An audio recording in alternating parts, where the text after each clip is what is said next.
Thompson now? Yes, that's him. He's in the market. Hey! What is it? I was in the village square the day he swore never to return to Igbo kingdom. Now he is back. What is he doing here now? It is possible he has changed his mind. Men can change their minds. Change his mind? Change his mind, you say? Oh, yeah? Alright, Amaka. I am very, very sorry because I am seeing this thing from a different angle. Really? Yes. Thompson Eznago has never been known as an impulse man. Okay. I never does believe that he is so decisive.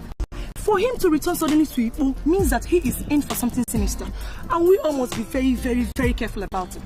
Helen, you are entitled to your opinion.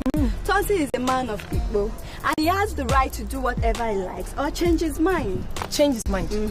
Alright, we'll see to that. Okay. And we'll see the end. Alright.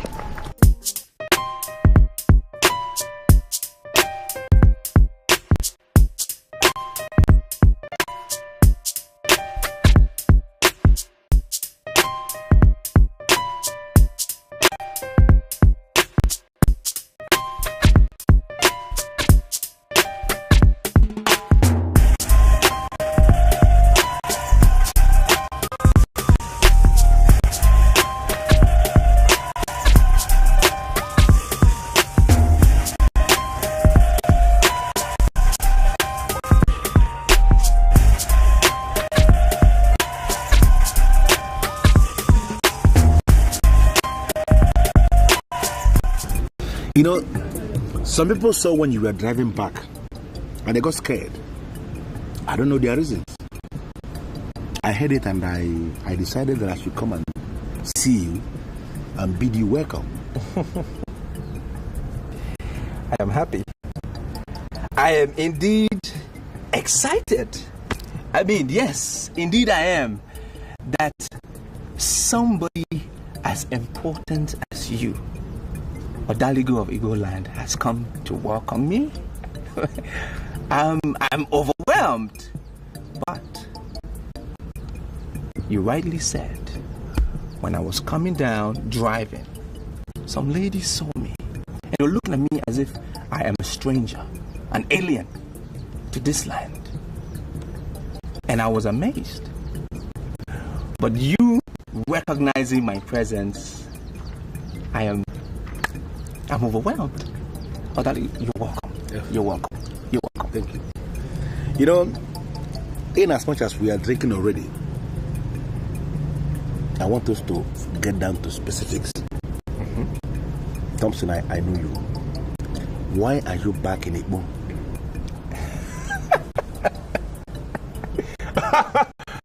Not you two. You two? Is this not my land?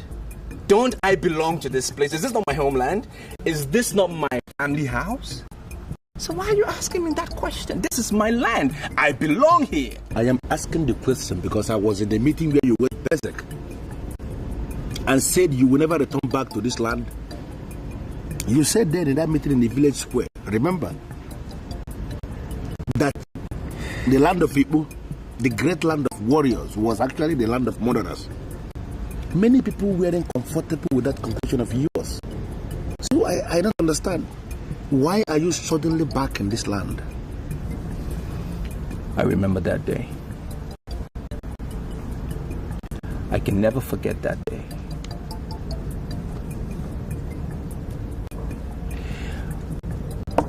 Odaligo, a man that has not gone to the marketplace cannot be reported to have set it ablaze. Yes, I agree. In the same light, a man that has not had physical contact with a woman cannot be said to have impregnated her. Wait, Thompson. Are you telling me that you traveled to Enugu to learn weird proverbs? I don't understand what you mean by set the market ablaze and make a woman pregnant. These are weird sayings. They have no relevance with the issue under discussion. Odaligo, I'm happy that you've come to welcome me. But I'm here on a mission, and I don't want to be distracted. So when you're done with your drink, please leave. You are telling me to my face that you don't consider me or the League of Igbo to be a distraction? The king is a man of many sides. But I'm here to convince. I'm here to prove to him that no one knows it all. That's why I'm here.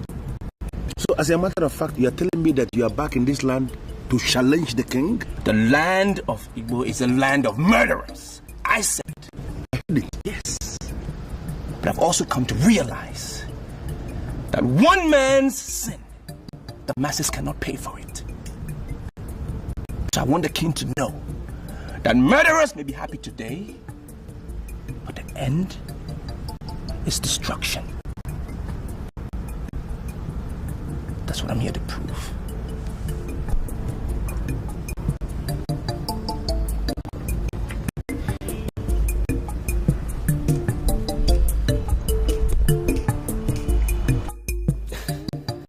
Father, you have talked so much, and trust me, I am getting quite confused. Could you just kindly talk plainly, please? My son, let me refer you to the Bible. And let's go to the book of Matthew 11:12, which says, and I quote, that right from the days of John the Baptist until now, the kingdom of God suffered violence, and violence take it by force. Father, I've heard that from you 1,000 times, and believe me, I don't know how that concerns me. You see, that quotation is not only relevant to the kingdom of heaven as it were, but to other kingdoms, like kingdom of man, kingdom of animals, kingdom of fishes. The violent must always succeed because they are used to taking things by force. That means I will always expect you to be violent at all times. Father, please, seriously, I don't get it. Violence has been associated and linked with terror. Terrorism has been made very popular in the world over. Now, why are you asking me to be violent? You see, people get to power through violence and remain relevant using instruments of violence. That was how I got to this post of the king. And I expect you to stick to that. But in doing that, you must be firm. You must be definite.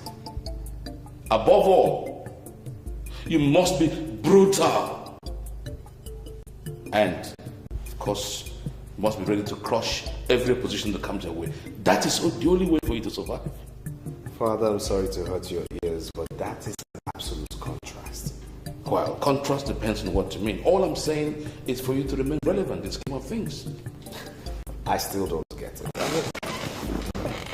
Father, every morning you wake up and pray for peace to reign in this kingdom. The people of this kingdom look up to you as a symbol of peace. Now, why are you asking me to get involved in something that you know would eventually destroy this kingdom? My son, listen. All I have done is to speak to you like a father would to his son. Listen to me and be happy. Then, ignore me and be prepared to face the wrath, the wave of confusion that may eventually ruin you. That's it.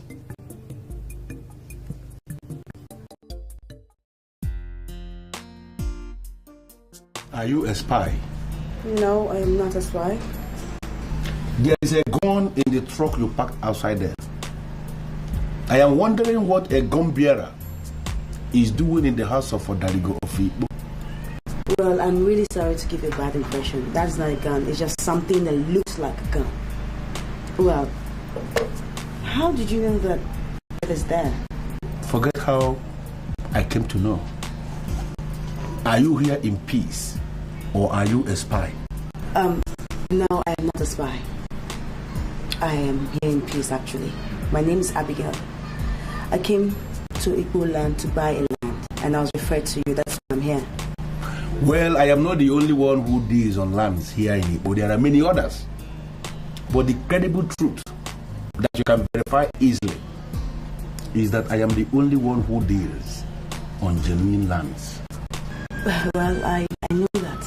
And that's why I came here, because I want to buy genuine lands. If not, I'd have gone to the others that I was referred to. So... I'm sorry to say this, Charles, but do you think you should share with me what you've discussed with the king? And why not? Are you not a human being? Of course I'm a human being, just a woman. I'm simply your girlfriend, not your wife, and not even your fiancée. Don't you think it's not right for you to share with me what the king discusses with the prince? You know, you never stop impressing me because you always seem to be one who is tradition and culture driven. I don't understand what you mean by that. I'm just telling the truth. Kingship in this land is a very serious issue, and you don't have to discuss with an outsider what the king discusses with you. All right then, so why are you here this early? I came to see you. Do you have any problem with that? No, not at all. It's just that you've never visited me this early before. Oh, before I forgot. I saw Thompson in Abigail yesterday. Thompson is in Abigail? Where? He was driving down from Abata village. He didn't say anything to us, but he looked suspicious. Suspicious? What kind of mission? I don't know.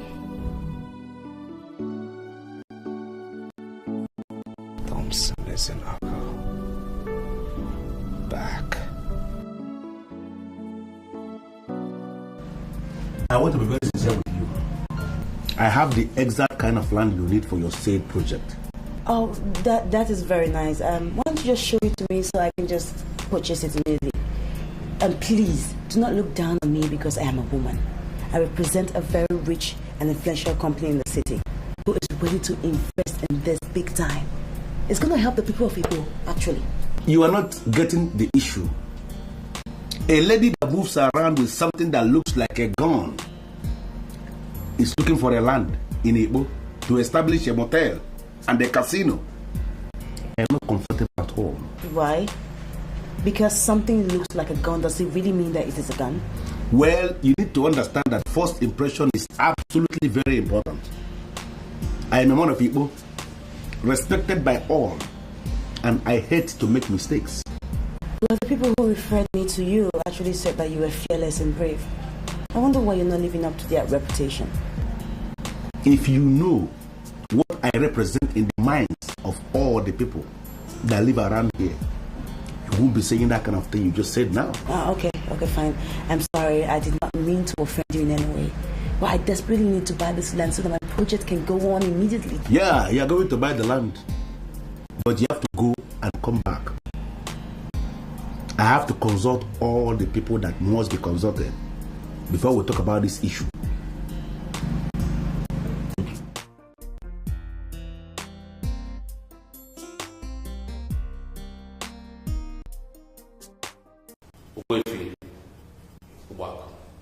I am completely disappointed in you.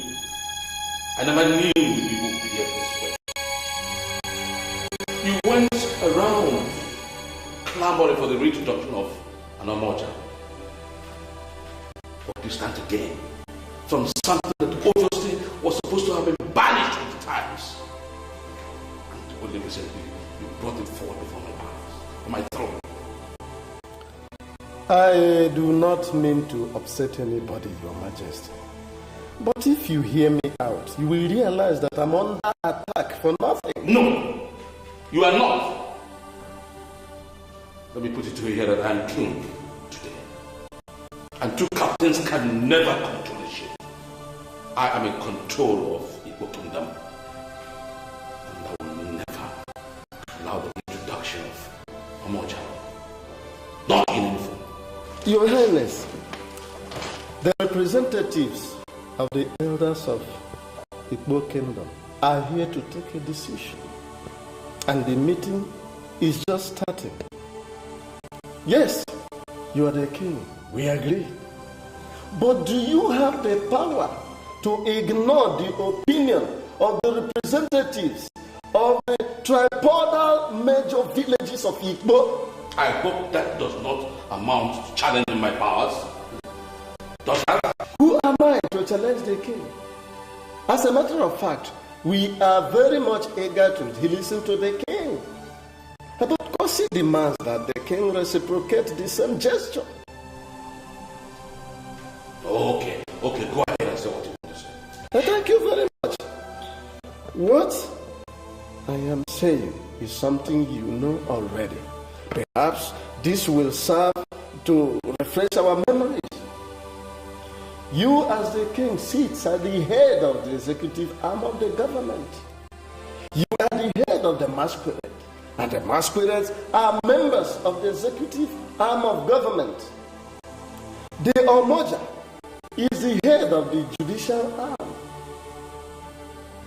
while the many age grades in the Igbo kingdom are there as the members of the legislature.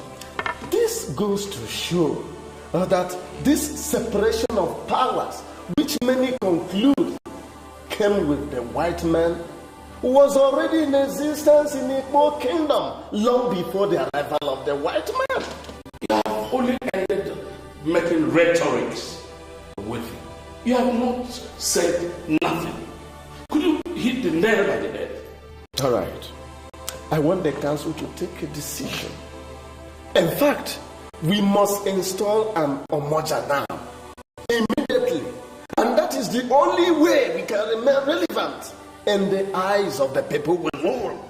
Three of you are asking, do you realize that an Omoja must necessarily be a woman? Yes, Your Majesty. And that is for a purpose. To give the women reason to believe that they are members of the ruling class. And I also want to say here that an Omoja is part of a laid-down tradition of our people as it concerns administration and good governance.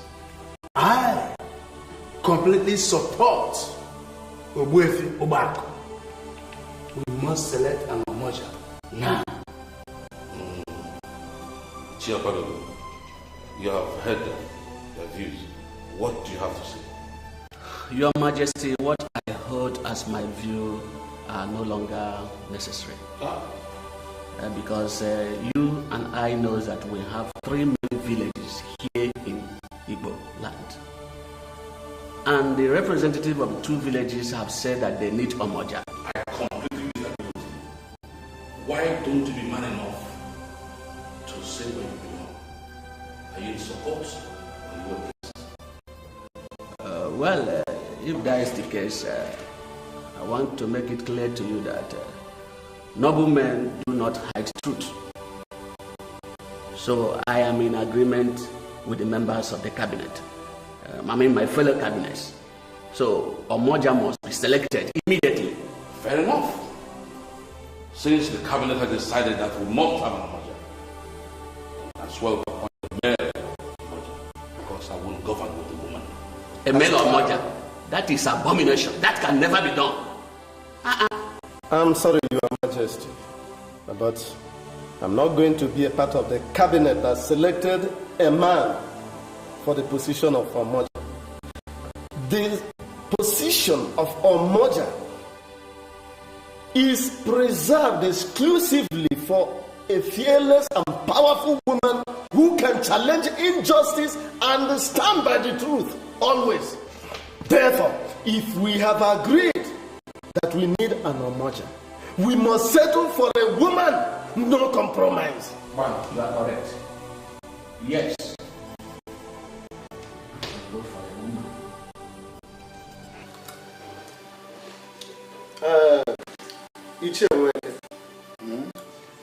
One thing I want you to understand is that this kingdom is sinking by the day. Injustice is being tolerated, and many crimes are not being punished. Therefore, we need an Omoja, and we have to be very fast about it. Well, I quite agree with you, but I'm afraid What do you think will happen if the king refuses to endorse the woman to be presented as the Omoja? That one shouldn't give you a sleepless night. Yes, shouldn't give you a sleepless night because he doesn't have the power to refuse. Or have you forgotten that the Akupe Omoja, that is the hand fan, which is the symbol of authority of the Omoja, yes, is not with the king. Yes, it's not with Onyebuebu, rather it is with the high priest of Igbo. So, once the women present their choice, we shall get the chief priest to give her the symbol of authority. That's what we will do. Let's go ahead with it. There's no more problems. Good afternoon, sir. Good afternoon, Thompson. Thompson, when did you return to Igbo? I can see that those who were silent during the oppression have joined the oppressors. It's very evident. Thompson, what is the oppression? And who are the oppressors? In the world over, men that sit in any council or in a council are supposed to be wise people. Why is that not the case in my homeland? Why? Thompson, are you accusing us of being unwise or what? All of you know when the king traveled and returned from Abonabo, he presented the Ugezu to the elder councils. And what did you people do? You applauded him. But my father challenged him, and that very night he was killed. Onyeburu Ebu was crowned king. Now I'm back in Igbo land to find out one thing from all of you, you so-called elders. Have you ever verified the validity of the Ugezu that he presented to you people? Ever?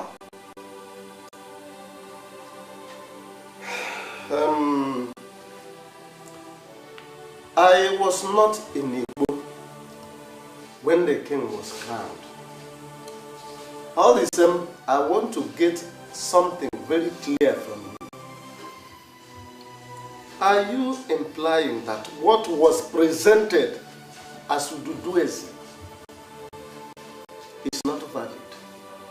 Whether you were in town or you weren't in town is not important. I am back in this land to find out something. For as long as you elders refuse to investigate why my father died on the night he challenged the king, his blood will continue to cry for justice. I will bring out the truth. Good day.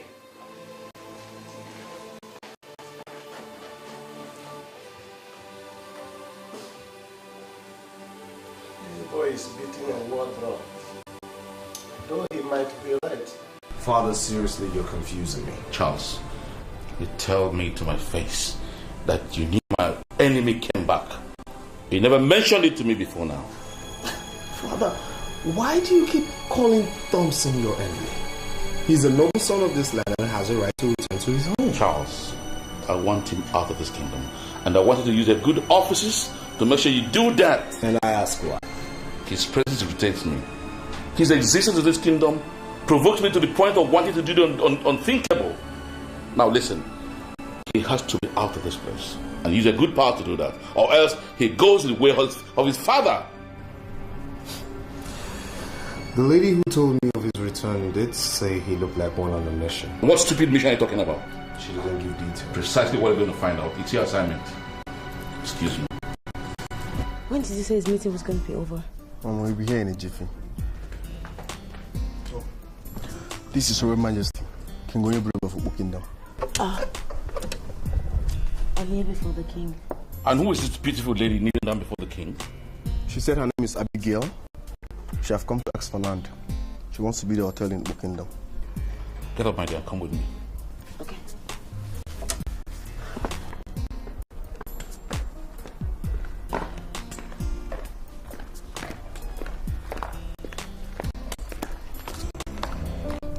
I can pass the phone to Ellen. We were there together. He didn't say anything to us. You said he looked like one on a mission. Can you explain what kind of mission? What I said has no meaning at all. It was something that just came to my head and I said it. May I inform you that the king is interested in this particular mission, and as such you should be ready to do some kind of explanation to the king himself. Why are you doing this, Chas? I don't want to come over and face the king over something that has no meaning. You have to take it as that. Pass the phone to Helen.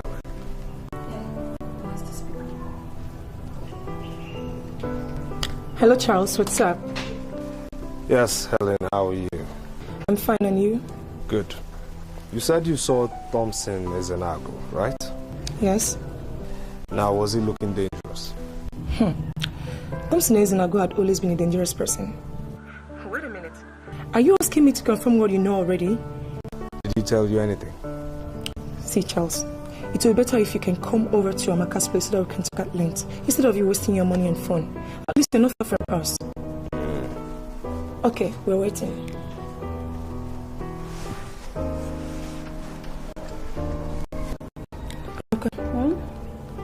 He was sounding as if something is eating him up. Do you know what it could be? No, but you may not believe this. I'm gradually getting sick and tired over that guy. Why? Is it because of the call? No, but that's the truth. I don't like that look. Forget it. Men can be funny at times, okay? Your Highness, I once overheard two men saying that the king of Igbo is a subtle man and an easygoing man. I never understood what they meant until today. I must really say that you're quite different from all of the kings I have met. Thank you. I want to take that for a compliment. But on the contrary, I'll be disappointed if what you're telling me is that you've been meeting with the other kings in the various kingdoms. Oh no, I'm very sorry, Your Majesty. It's nothing of that sort. You see, I'm a licensed property consultant, and my business allows me to have a lot of clients, which includes kings, government officials, business tycoons. But whatever relationship I maintain with them is strictly official, nothing more. Okay. You're asking for a parcel of land on which to build a casino and a motel, right? Yes, sir. Then when are we expecting the Germans who will bring in the hard currency for this project? Well, Your Highness, first things first is to acquire the land. Of course I've assured you the land. Oh, thank you very much, Your Highness. I think the second phase now will be registering the land with the relevant government offices. And after which I would invite my investors over to inspect the land properly.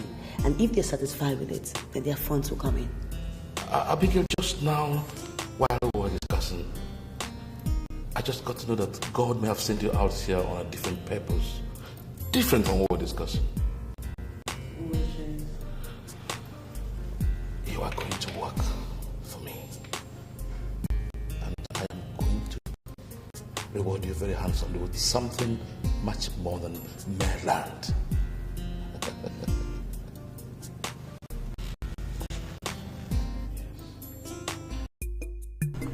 Ojiana, continue to drink your wine.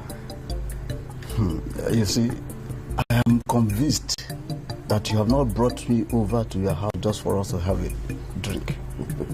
I am Ojiana, the priest of Igbo.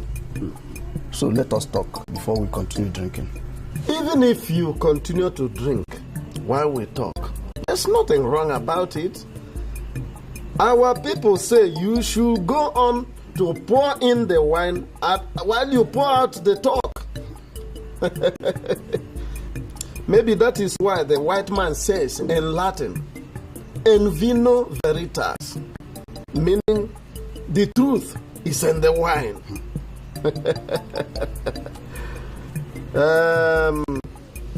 However, Ojiana, let us come to the main talk. Very soon, our women will present one of their own as a candidate for the office of Omoja. I have called you here to ask you, what are you going to do immediately they present their candidate for Omoja? See, I am aware that the king of Igbo is not comfortable with the presence of an Omoja. So you must handle the king before we discuss any Omoja issue. Now, please, can you explain to me what you mean by handling the king. You see, once we stand in the center of the square and present Akupo Moja to any woman, she ceases to be an ordinary woman. She becomes a masquerade just like men. And you know that an Omoja possesses a special quality that makes her see more than what others see. People don't tell lies to an Omoja, because if they do, she must eventually find out the truth once they stand before her. You see, is that not the more reason why we must do everything possible to install an Omoja in Igbo? Because we have so many liars here, both in high and low places. You can agree with me, Ojiana, that we don't need them. We don't need them around us. You see, I am convinced that there is conspiracy in this land. The king is aware of it, and that is why he has always kicked against the reintroduction of an Omoja in this land. You see, like I told you, let the women present their candidate. I will readily give her the symbol of authority. It's safe in my custody. Good. That's what I want to hear. Thank you very much, Ojiana. I'm very happy to hear this. Now we can continue to enjoy our drink.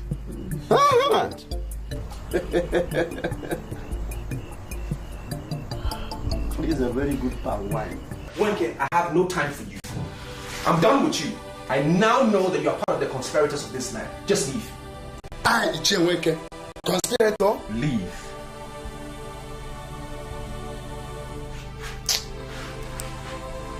I'm sorry, Thompson, but suffice it to say that you are wrong. I will not come to you if I were actually a conspirator. Can't you understand what I'm saying? I am sure you remember that day. I know you remember that day. A man traveled to Agbanagbo, right? Agbanagbo is where he went, and he came back with something, I don't even know what it is. He presented as the Ugezu J. He presented it to them. And the elders were applauding him. They were clapping. But one person, one lone voice, my father, knew the validity of the Ugezu J had to be challenged. He challenged them. And what did they do? They shut him down. They shut him down, and even once he was down, he still challenged it. And what happened? They killed him. They killed my father. They got rid of him. Get him out! Get him out! I'm sure is that what they were saying. And that man became king. There is nothing that can convince me that my father died a natural death. Nothing. No means we are read into his death. The others only believed that the death was a mere coincidence within his understanding. Now you see why I say you are part of the conspirators? Because you're on their side. You are not seeing my point. You are on their side. Please leave. Go. And 1,000 times, Thompson, I will tell you, I will not be here if I had any conspiratorial understanding with any man. Now let me ask you, are you suspecting that your father was murdered? Without fear of contradiction. Without fear of contradiction, I can ascertain to the fact that my father was murdered. He was killed. By who?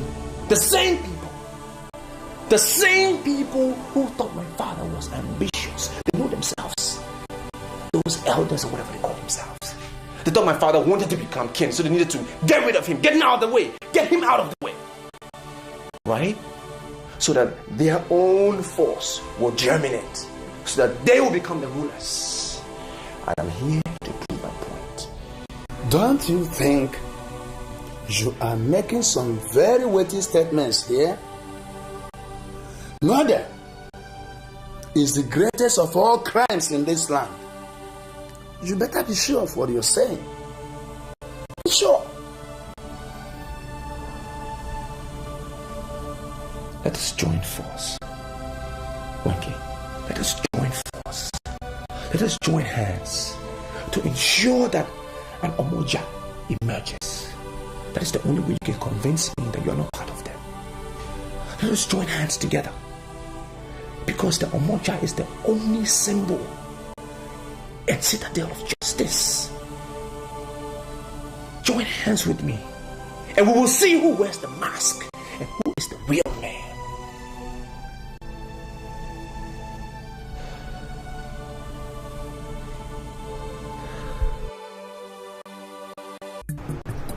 A strange lady enters this palace, has a long discussion with the king. We all know for a fact that no one can come from outside and see the king without your approval. So I ask you the simple question. Who is she? My prince. She's not from Igbo. I didn't ask you of her origin. Who is she? Her name is Abigail. She's a consultant. She came to ask the king for a land and had a long successful talk. And what do you mean by successful talk? I wasn't there when they discussed, but when she stepped out from the throne room, she told me that the king promised her the land and so many other good things. Things like what? My prince, I'm only a guard in this palace. I have no right to ask the visitors what she discussed with the king. So I didn't ask her because I know I have no such powers. You may leave. My prince, the king will be delighted to tell you what he discussed with the girl. If only you go ask him. Get out.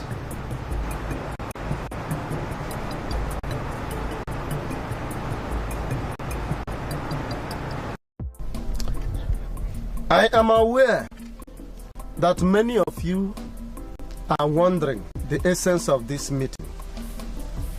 But all the same, I summoned you here as the representatives of our women to ask you just one question.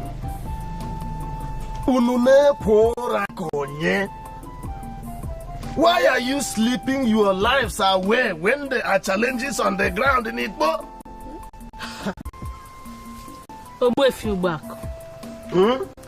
I am sorry, but you need not address us with such choice of words. We are representatives of Igbo women. As you rightly said, we have powers. Beautiful language, beautiful. And that is why I felt happy when I saw you coming to this meeting. Because I know you have always been blunt and decisive. In fact, I must admit that women like you are in short supply. So, what do you want from the women?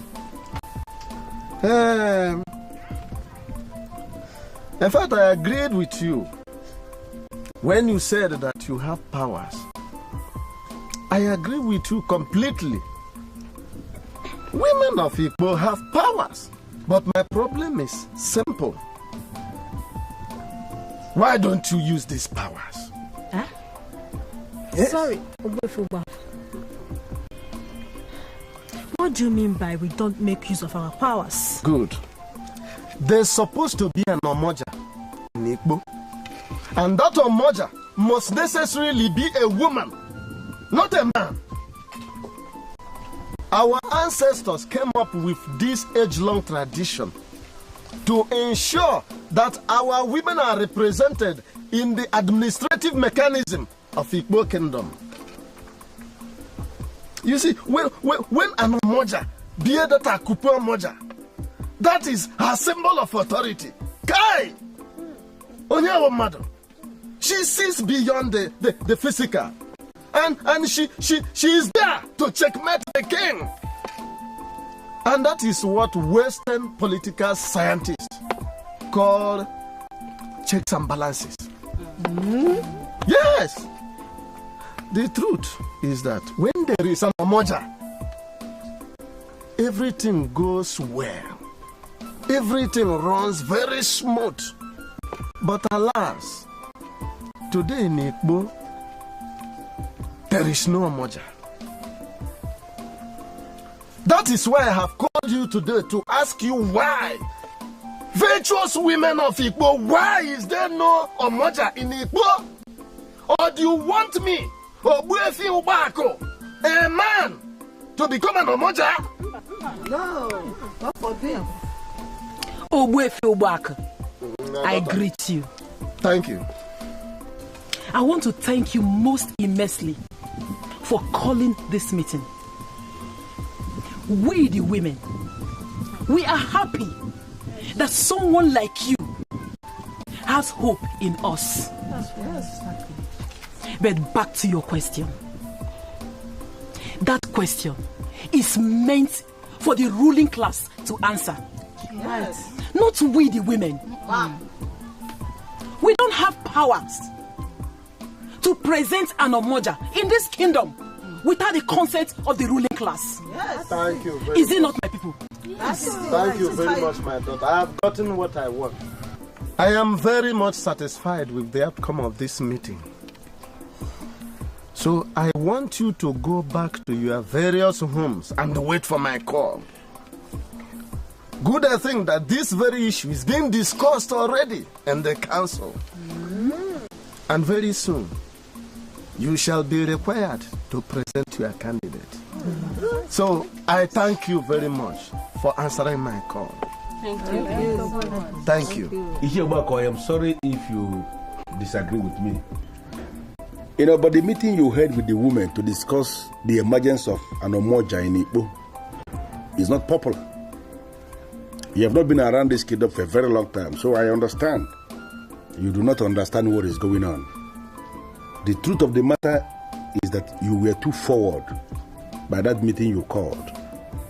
And needless to tell you that lately in Igbo, men who are too forward do not last long at all. They do not last long when they are too forward in Igbo. You may say that to some men, and they will become stressed out. But you must realize that Obuefi Ubako is not just an ordinary man. I am a man among men. And it remains practically impossible for men to dissuade me from doing whatever thing I want to do, because they are always based on sound reasoning. On the other hand, suffice it to say that men cannot kill me. A man lettered in all reputable schools you can think of, and later metamorphosed into a core traditionalist, cannot be intimidated. Yes. I think I am impressed. I'm impressed.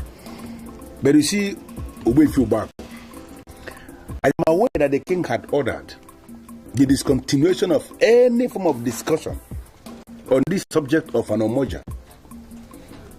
Everybody in this kingdom has obeyed the king. Nobody is discussing Omoja anymore.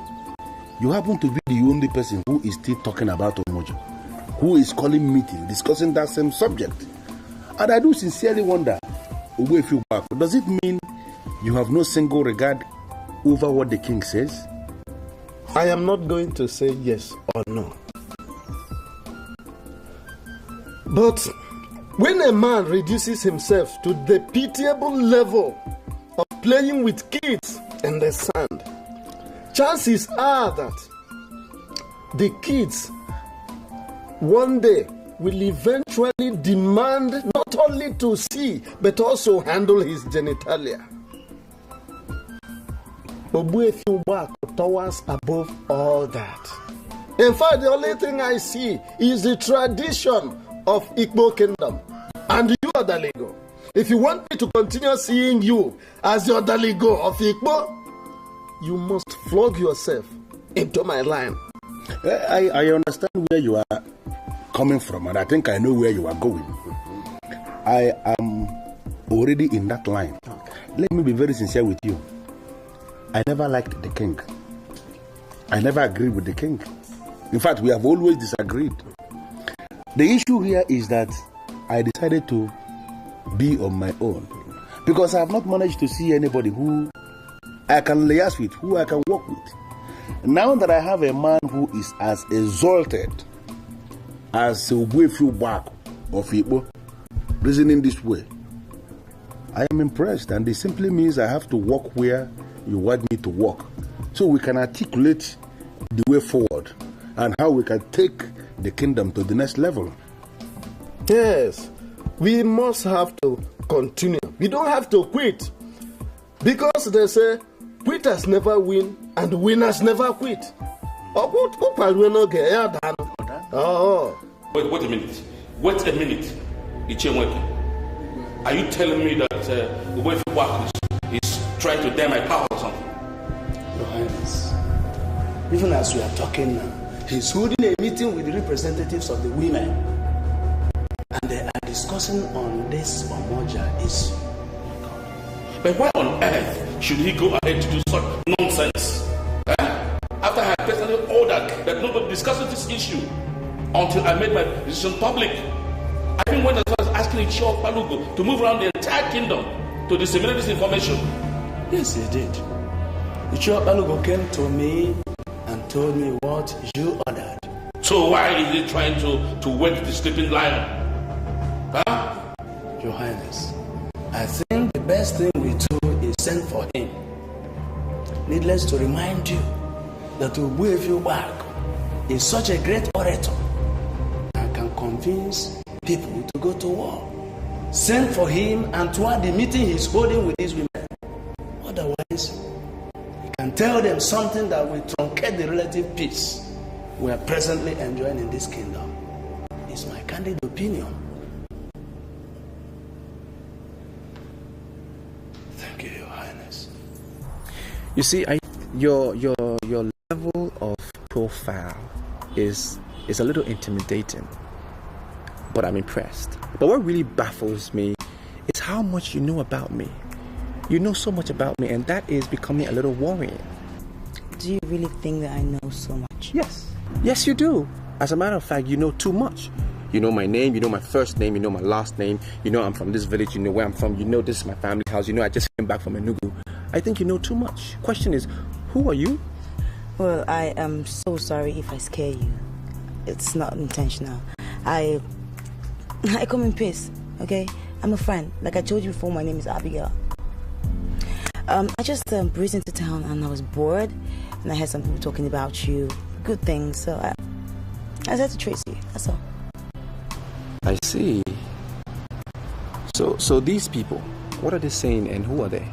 Well, I would only, think that they are your people because I met them here. Actually, it was opportune to sit down in a bar where they were saying all these good things. They mentioned your name and they said that you just came back from Enugu. And that also that your presence has caused a lot of trouble. I mean, evildoers are so uncomfortable, and they were so scared of you. Most importantly, they actually said that you were one of the very few people left in this village that could be trusted. I mean, naturally, I would go and look for such a person and make him my friend. I guess that's why I came, nothing else. I see. Okay, so now that we have met, what's next? I would just go back to my hotel and rest. It was really good meeting you, and everything they said, and my journey here has been worth it. No, but hold on. You can't just go like that. Why? I have to go back to my hotel and sleep. Really, they said a lot about you. My expectations were that high, and I wasn't disappointed. I see, but Abigail, listen. I don't want this to come across to you in the wrong way, okay? But I want to compliment you. I think you're a very beautiful woman. I know you know that. People tell you that every day, but I'm really glad that you're not from this village of murderers. You're from outside, so I can associate with you. Coupled with that, I think I'm attracted to your boldness. I mean, following up, checking on me, it's interesting to know. So, can we be friends? We can chat some more. I mean, besides, I'm here all alone, and I could need some company, someone to trust.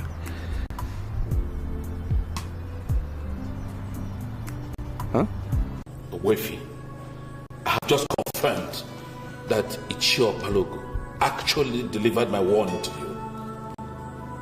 I am sorry, Your Majesty, but I must posit immediately that Ichio Balogo is not a messenger in this kingdom. What do you mean by that? Why are you doing this? Was that why you went ahead to organize meetings with representatives of our women over a subject had ordered a stay of action? I am Obuefi Obako, a high chief of Igbo kingdom, a man of due process and protocol. At least if you had ordered anything, you would have sent the royal messengers to announce it. But that is in keeping with protocol, and that is due process. Any information that came via Ichio Balogo is deemed to have passed through the wrong channel, and as such, Obuefi Obako is never ever in a hurry to obey such orders. Obuefi, you're daring me. Obuefi, you're provoking me very, very fastly. And you know I can decide to deal with you right now. I'm sorry, Your Majesty. I must submit that you are angry for nothing. As a matter of fact, I am committed to the protection of our cultural heritage. And as a matter of urgency, we must instruct our women to present a candidate for the office of Amamoja. Or else what happens? I will not want it to appear as if I'm trying to challenge the king. But the truth remains that an Omoja must emerge. I have already discussed with Ojiana, the priest of Igbo, and he has confirmed to me that he will readily release the Akupe Omoja to any candidate that the women will present. Okay, I see. In that case, Ojiana has the case to answer. He will have to tell me who gave him the permission to hold secret meeting in this kingdom. Well, I'm sorry, Your Majesty, but I think you are going too far. Because you know as well as I do that a man that lives in a glass house does not throw stones.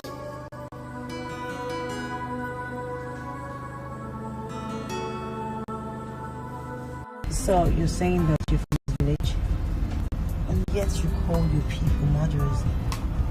Why? My father is crying from the grave for justice. That's why I'm here to prove that point. Are you in any way saying that the people of your land killed your father? No, that's not what I'm saying. I'm saying the king, the rulers of this land, the people who make the law, they're the ones I'm after, not the innocent ones. I'm so sorry about that. Please accept my condolences. It's alright, thanks. So, why are you in Igbo land? Well, I'm actually on sabbatical. I'm holidaying here, hoping to find one or two friends I could really relate with. Okay, nice. So have you found any friend yet? Do you consider me as a friend? Yes, of course I consider you as a friend. I mean, you have actually proven those boys right. They were talking about you. Okay, interesting. And how long are you going to be around? Well, I'm still very much around, you know. By the way, what you doing in Enugu? Oh, I love children. I'm into babies' wares and toys. Yeah, that's what I do. I sell those. That's nice. So now that you're away, how does your business survive? Oh, I have this partner of mine. He's a really cool guy, trustworthy. He takes care of the business when I'm not away. I'm sure I can stay away for like 2, 3, 4 years. He will manage the place properly. He's a good guy. That's really nice.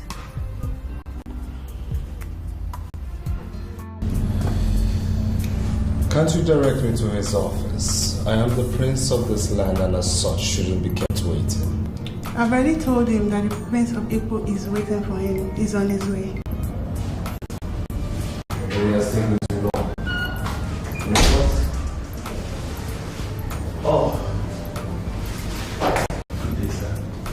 sorry for keeping you. I'm the manager of the hotel, and I guess you're the prince of people that is looking for me. Very well said.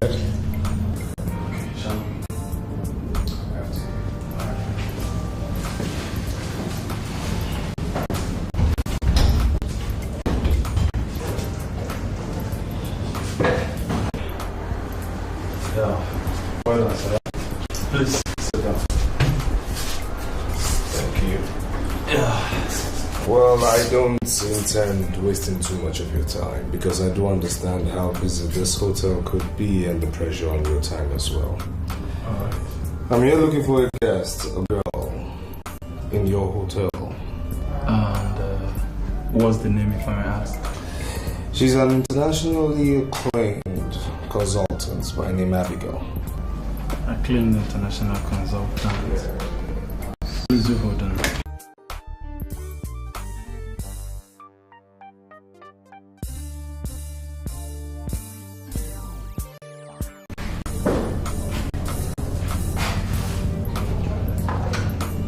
Hello, sir. Do we have any guest by name Abigail? Acclaimed international consultant. Hold on.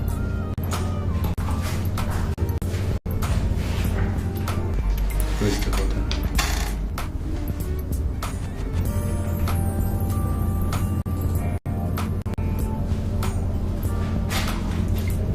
Sir, we don't have any guests with that name. Alright, thank you. I'm sorry, sir, we don't have such name here. Are you sure? Of course, my receptionist must have checked very well before confirming to me that we don't have such name. Okay?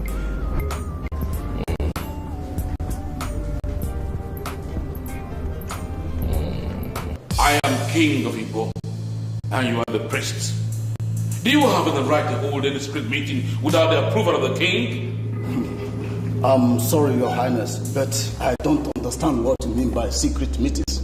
Moreover, Your Highness, I may bold to say that the king, the priest of Igbo, does not take orders from anyone. Wait a minute, Ujani. How dare you talk to me this way? What has come over you? Huh? Your Highness, it will not cost you anything to install an Omoja in this kingdom. And why on earth must I install an Omoja? Are you not aware that it was the last one that killed the king? Your Majesty, I'm sorry, but I don't understand why the king himself should be the one orchestrating baseless rumors. Rumors that are unfounded, initiated by worthless people, enemies of this kingdom. Your Highness, it is not like that. Now what are you saying in essence? That she wasn't the one that killed the king? Exactly, Your Highness. The one that bears the Akupe Omoja does not kill and will not kill anyone. Wanyama will be the last Omoja of this kingdom did not kill the king.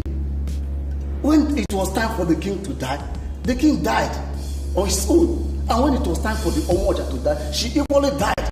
So you see, we shouldn't base our fast on unfounded rumors.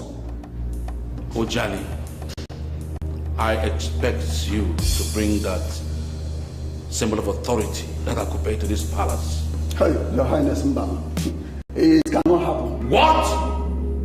You mean you will disobey order from the king?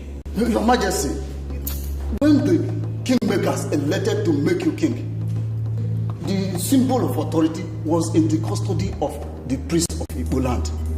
It was never in your custody until you brought the Ugezu. So the same thing with the women. If the women elect their own leader, then the symbol of authority will be given to them. So for now, nothing can be done about what you're saying. Ojani, I've called you 3 times. And if by sunset tomorrow you don't return that symbol of authority to this palace, you will see what will befall you. Your Highness, you can go ahead and do whatever you want to do. If I do it right now, I don't care. I will never sell out the tradition of my people because of metrics. Your Highness, do it right now. Ojani.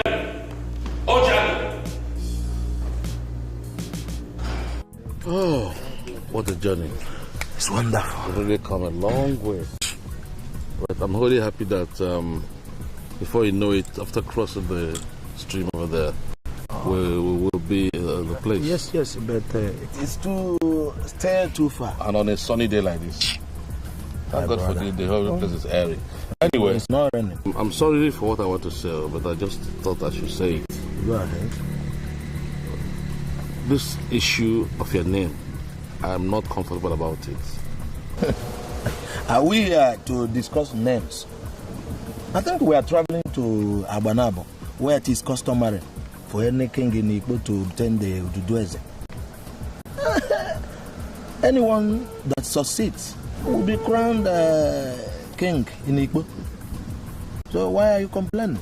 Why I'm a bit agitated over this matter is that the Onowu Abanabo might give you the Ugezu J on a platter.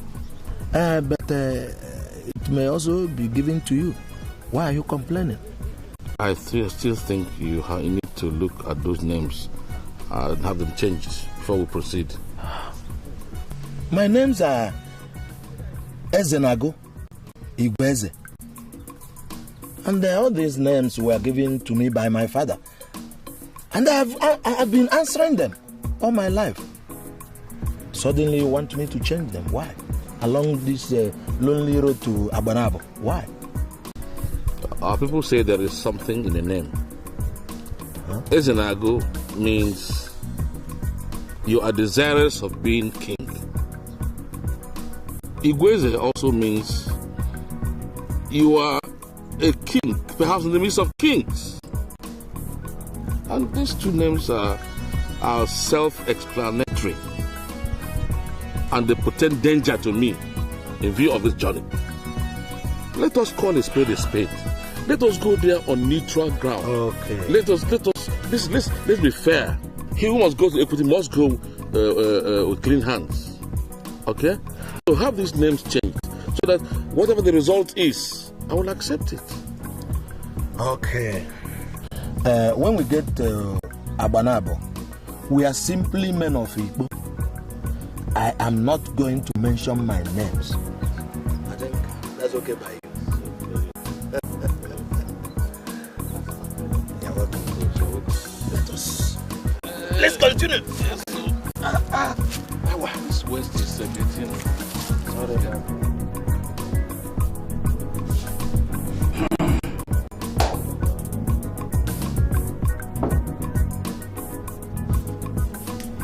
Men of Igbo, I welcome you to our great Abanabo kingdom. Thank you. It has been reported that your king was actually murdered, but we don't know what to do about that. And we don't want to dabble into what happens in other kingdoms. Our duty is to do what we must do. As the spiritual head of Igbo and other kingdoms that are in lineage with Odogweri, this is to give you Ugezu J. This Ugezu J is a long tradition of our people. And in my capacity as Onowu Abanabo, I must do what the tradition dictates. Did you hear that the Amoja had a hand with some mischief makers to kill the king? Stop it! Stop it! Stop it! What's the problem? Stop it! I am not holding brief for anybody. But you must realize that you are before Onowu Abanabo. So there are things you do not say. So are you saying that she doesn't know about his death? I am not just saying it. It is known that she didn't kill him. Let us concentrate on the mission that brought us here. That's all. Well, men of Igbo should not settle their differences in the open. We're sorry. No, we are sorry. You came here for Ugezu J, and it shall be given to you. Thank you, no. So, when are we getting it? It shall be presented to one of you in the next 4 days. And men of Igbo must crown the man that came back with it king. If I should be a bit inquisitive, what happens to the little party who may not benefit from the Ugezu J? Nothing. He will still be a man of Igbo who will be relevant to the day-to-day politics of the land and remains the only one who can checkmate the king when he goes off the track. Thank you very much, Onowu. Are you saying that we should go back to Igbo and come back after 4 days? No. You shall remain not only in Abanabo, but in my very compound till the said time.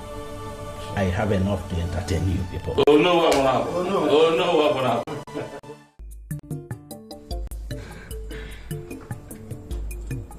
This is the Ugezu of Igbo land.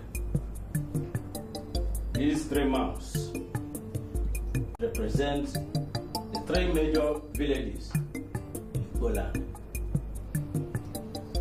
As soon as a king is crowned, this Ugezu should be smashed before everybody. This has been the tradition of Igbo land.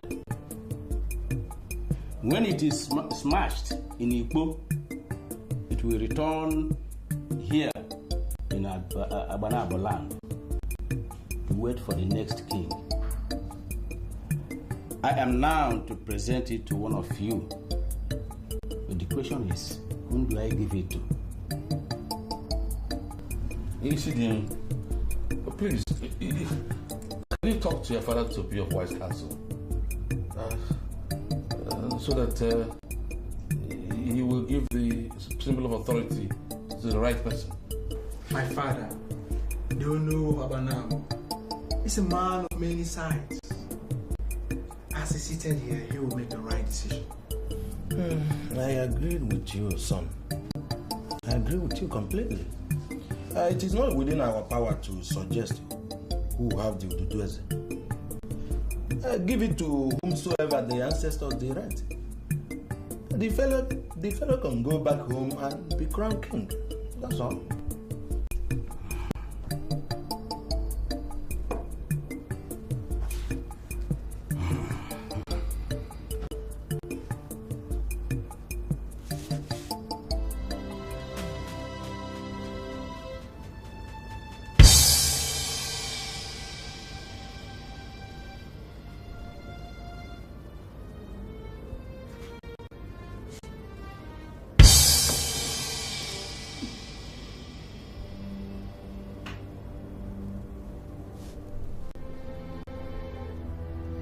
What's the meaning of this? Huh? Are you playing games or what? It then means Igbo should continue without a king for the next 21 market days. Why? I ask why? We're sick and tired of living without a king. Which was why they sent us out to come and fetch the Ugezu. And you are here telling us to wait for another 21 market days or whatever you call it. Must we remain indefinitely without a king? Must we? It is possible that one of you is the next king of Igbo land. The truth is that the ancestors have not revealed it to me. And I am not going to present the Ugezu without the ancestral approval or confirmation. Go and come back after 21 market days. I will never allow the reintroduction of an Umoja. She'll get to know I killed Ugezu and also get to know how I manipulated my way to the Igbo throne. Ujani must render the symbol of authority. Otherwise, he dies. Ujani must render the symbol of authority. Otherwise, he dies.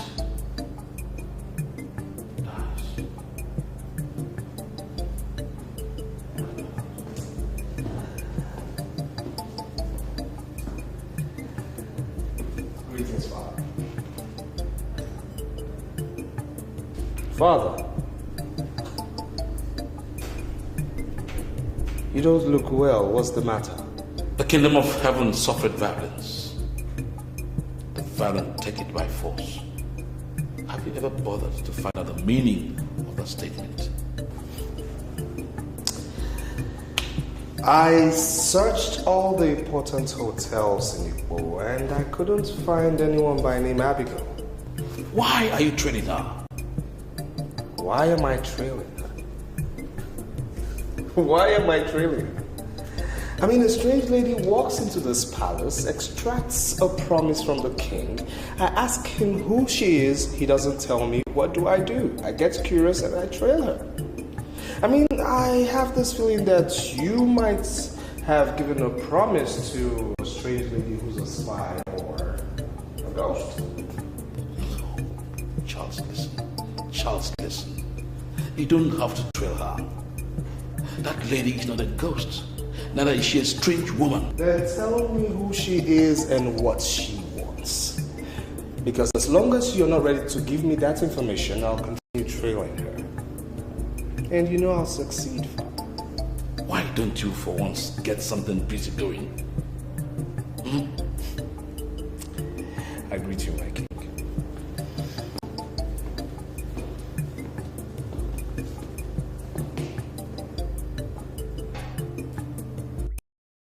I am sure you remember that day. I know you remember that day. The man traveled to Agbanabo, right? Agbanabo is where he went, and he came back with something, I don't even know what it is. He presented as the Ugezu J. He presented it to them. And the elders were applauding him. They were clapping. But one person, one lone voice, my father, knew the validity of the Ugezu J had to be challenged. He challenged them. And what did they do? They shut him down. They shut him down, and even whilst he was down, he still challenged it. And what happened? They killed him. They killed my father. They got rid of him. Get him out! Get him out! I'm sure is that what they were saying. And that man became king. There is nothing that can convince me that my father died a natural death. Nothing. It appears that you want to say something. I'm full of regrets that I am just beginning to read through the lines. I will ask you immediately to explain what you mean by reading through the lines. Ichi Ezenago, the only man that accompanied the king to Abanabo for the Ugezu J, died the same night the Ugezu J was presented to the elders. Well, I was not there when the presentation was made. Neither was I there when the king was crowned. I just want to be guided on the relevance of what you said with the confusion and blatant madness we now face in Igbo kingdom. Thompson Ezenago, the son of late Chief Ezenago Iwuzie, has been going around telling whoever cares to listen that his father did not die naturally. And I have a cause to believe that he's not making noise. He's not making noise. And he says something that needs to be verified or looked into. Is that why you are not chewing cola with us? Please enjoy cola with us. I was confidently told that Ezenago spent the better part of the 4 days they spent in Abanabo, drinking the strong gin of Abanabo people. And I presume he was drunk. We cannot listen to a drunkard. Even if he soaked himself in the strong gin of Abanabo, the Ezenago I know made an emphatic statement when they came back. He told us that they were not presented with any Ugezu J by Uno Abanabo. But you were there. You were there when the king presented Ugezu J. Why must we listen to this drunkard? Come. Ichia Balugo. I hope you are not being personal now. Not at all. You are not being personal now, Balugo. You were there as well as her. Did you or any other person verify the validity of the item that was presented unto us as Ugezu J before we crowned him Onyeburebu of Igbo land? Just wait a minute. Are you in any way insinuating that what the king presented is not original thing? Can't you see that nothing is working well in Igbo land? And the king is not committed to the unqualified protection of the cultural and traditional values of our people. And this simply shows us that something is wrong somewhere. And we must rise up as elders. Well, a lot of things are coming up. And I am equally beginning to read through the lines. However, there are things I need to clear independently before I reconvene this meeting. In that case, we will come back anytime you send for us. But I must say that all is not well in the Igbo kingdom. Don't worry, I'll get back to you. I will not waste time. I'll get back to you. We all heard what Ogwefi Ogwako said. Let us not see it like I'm parading myself as a leader. No. I only want us to start on time, to check and select the right person to present, so that the men will not look us like we are not organized. But there is something that I've not actually told anybody. Okay. Ubako, I mean, the same Ogwefi Ubako, was the first man that came to marry me. If not for my late father, he would have been my husband today. Uju, hey, what you are giving us is your life history. How does that concern us? That is not the reason we are here. Okwoma has just raised an important issue, and I think we should dwell on that. Mkoloma, you would have allowed me to finish. I thought you wanted to know why my father turned his family down. All the same, that is not our business. But if you feel it is, you may continue. Let's hear you. Thank you very much. Ubako came from a family where madness runs. When he was in the university, before he finally traveled to New Zealand to major in anthropology, he was treated of migraine. Go. Yes. By all the physicians that we have here in Ukbo and the environ. Ask anybody. And what is our business with that, Uju? He is today the Ogwefi of Igbo, the head of his kindred, and a noble man. He gathered us to make a noble request, which we must definitely not turn down. What I'm trying to say is that Ogwefi is a fortune that we must not listen to. Uju! See, the soundness of his brain is questionable. And I see it as an irony that the sound women of Igbo must gather to discuss the observation of an unrepentant traditional activist. Uju, now I know. The mere fact that Ogwefi Ogwako is richer and more popular than your husband these days is the reason why you speak the way you do. You are made jealous of his achievements. Exactly. And we cannot sit back here and watch you drag us into it. Okay, let me tell you this. Do you know that the king is against the glamour of an Omoja? Yeah. Or are you trying to tell me that you're going to listen to Obako and go against the wish of the king? Anyway, the king has not told us anything officially.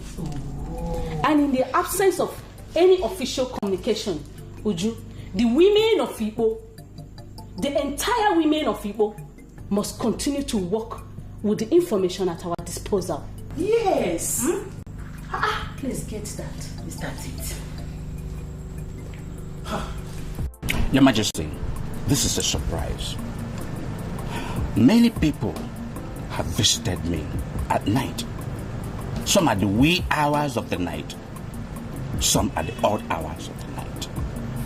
But this is the first time a king is visiting me at night.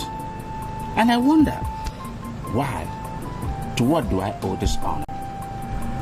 The toad does not run in the afternoon for nothing. This is an established fact. It's a saying that is as old as life. Been used within this kingdom and beyond. I've already said this. May I ask you, what do you want me to do for you? Surely the sun will rise and the same sun will set tomorrow. Before the sun sets tomorrow, I want Ojani the priest dead. This is my mission to you. He must be executed and no excuses whatsoever. I will not be part of this, Your Majesty. I'm sorry. I cannot do this. Why? Here is a man that has been bluffing me. Refused to surrender an instrument of authority, Akupe Omoja. He been proclaiming to be powerful. I mean, who gave him power, for heaven's sake? But I'm going to teach him a lesson. That's why he must die. So that even in his grave, he will realize that I am king in Igbo.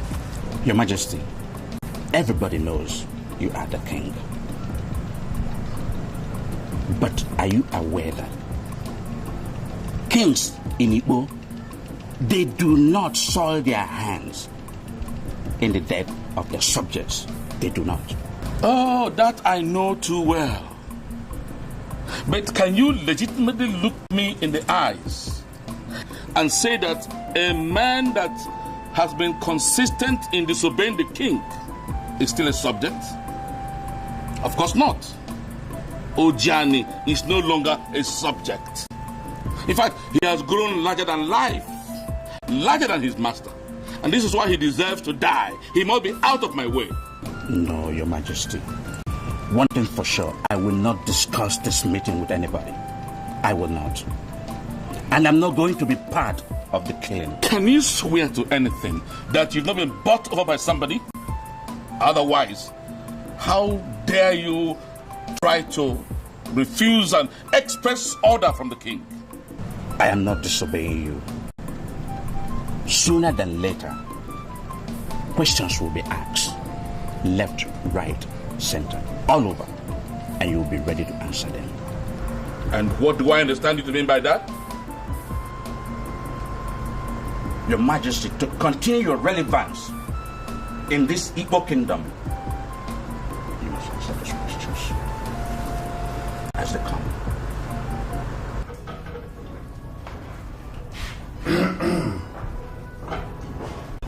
You were not around when your father died, right? I wasn't.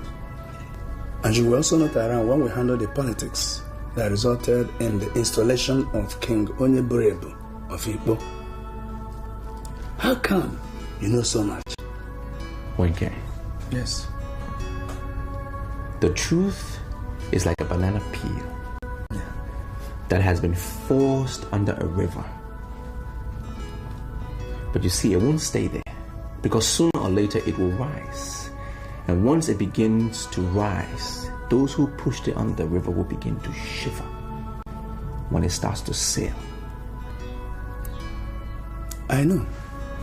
But that doesn't answer my question. I know. My father was a nice man. Yes. I don't know what impressions you had about him when he was alive, but he was a noble man.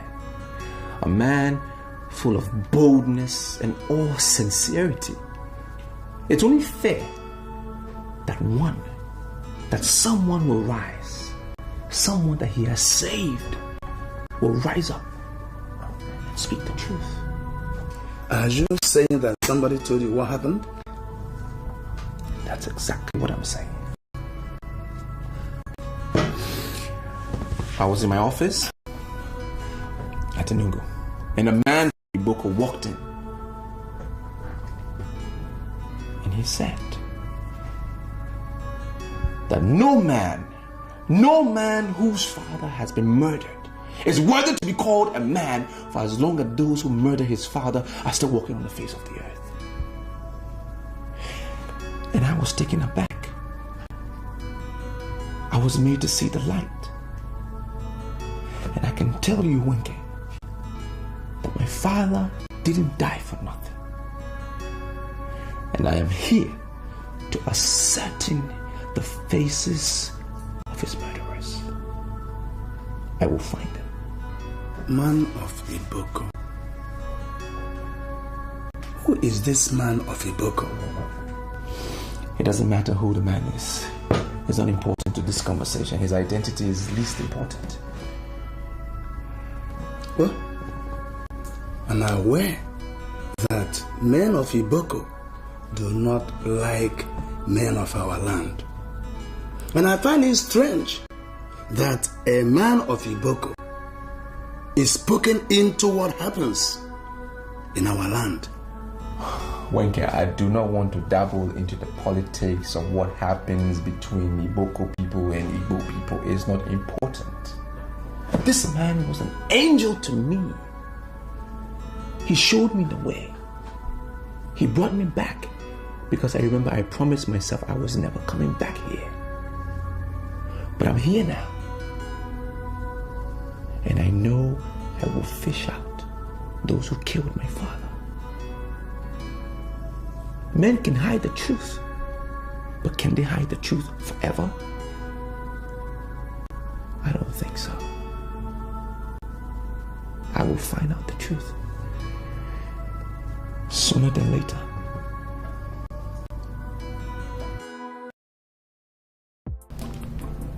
Did you get to find out what his plans are?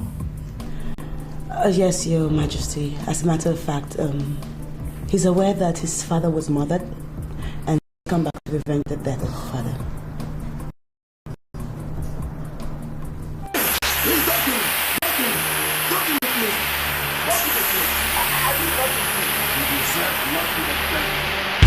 The 10 of you cannot stop me. You are idiots. I'm not the king of Igbo. This wickedness shall never go unpunished.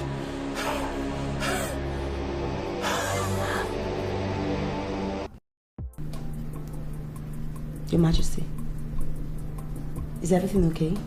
You look worried. You just said the young man came to avenge the murder of his father.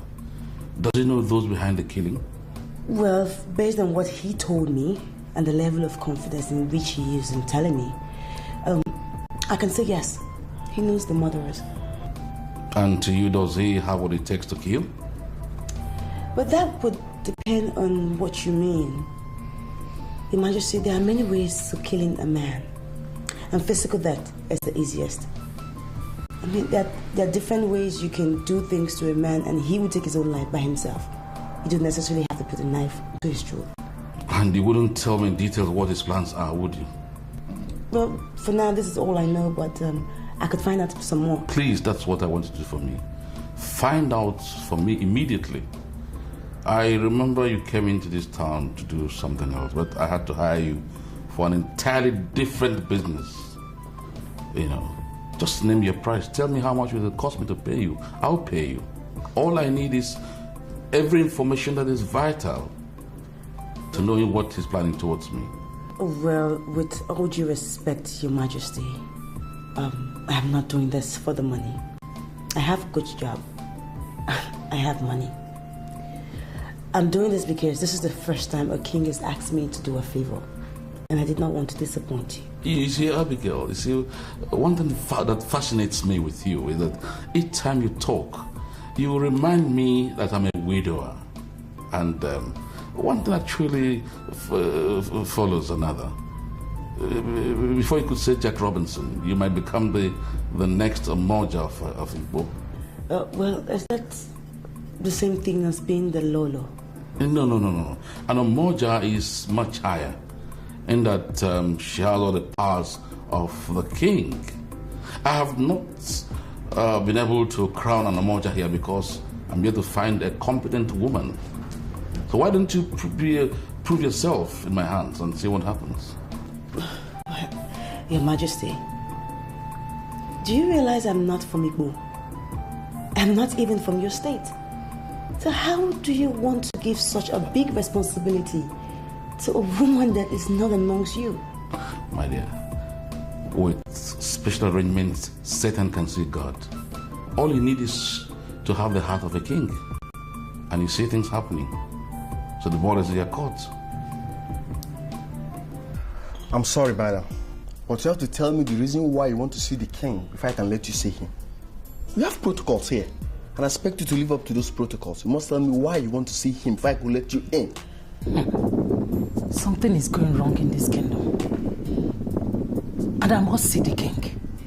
Because I am not aware of this protocol that says that a woman from Igbo must discuss her mission with a guard. That's why I get it wrong. You'll be making a very big mistake to see me as a guard. I am the chief security officer of this palace. In fact, the one and only controversial palace keeper here.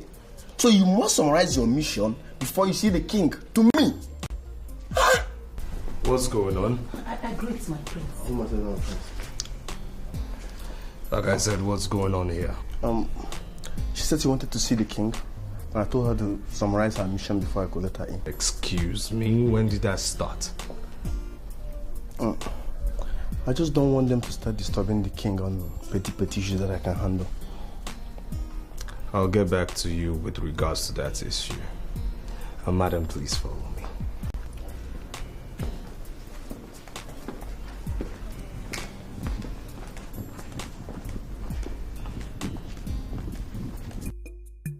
I'm sorry, young man, but you must understand the political charisma and the social status of the authority sitting before you here. I am Ugezu J of Igbo. I came all the way from Igbo to make an inquiry on something bordering on the very existence of our kingdom. Then why are you behaving as if you don't know the importance of my mission? I have not told you I do not understand the importance of your mission. But the truth of the matter is, we cannot comment on the issues in Igbo until we install a new Onowu of Banabo. Oh, that reminds me. The very first thing I did this morning was to express my heartfelt condolences on the untimely exit of your father. I am deeply touched that the only man who can solve the problem we now have in Igbo is no more. Since you know this, then what are you still doing here? I expect you to go back to Igbo and solve your problem. Seek a solution to your problem. We are not part of it. And don't bring us into it, please. My son, I am still hanging around in Abanabo because I know that as his son, you will be able to solve my problem. How?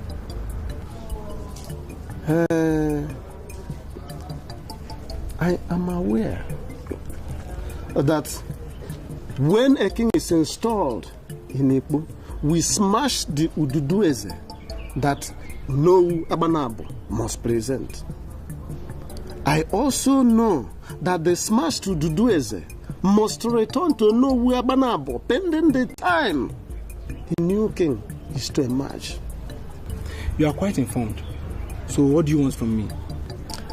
I want to know whether that smashed Ugezu actually returned to your father.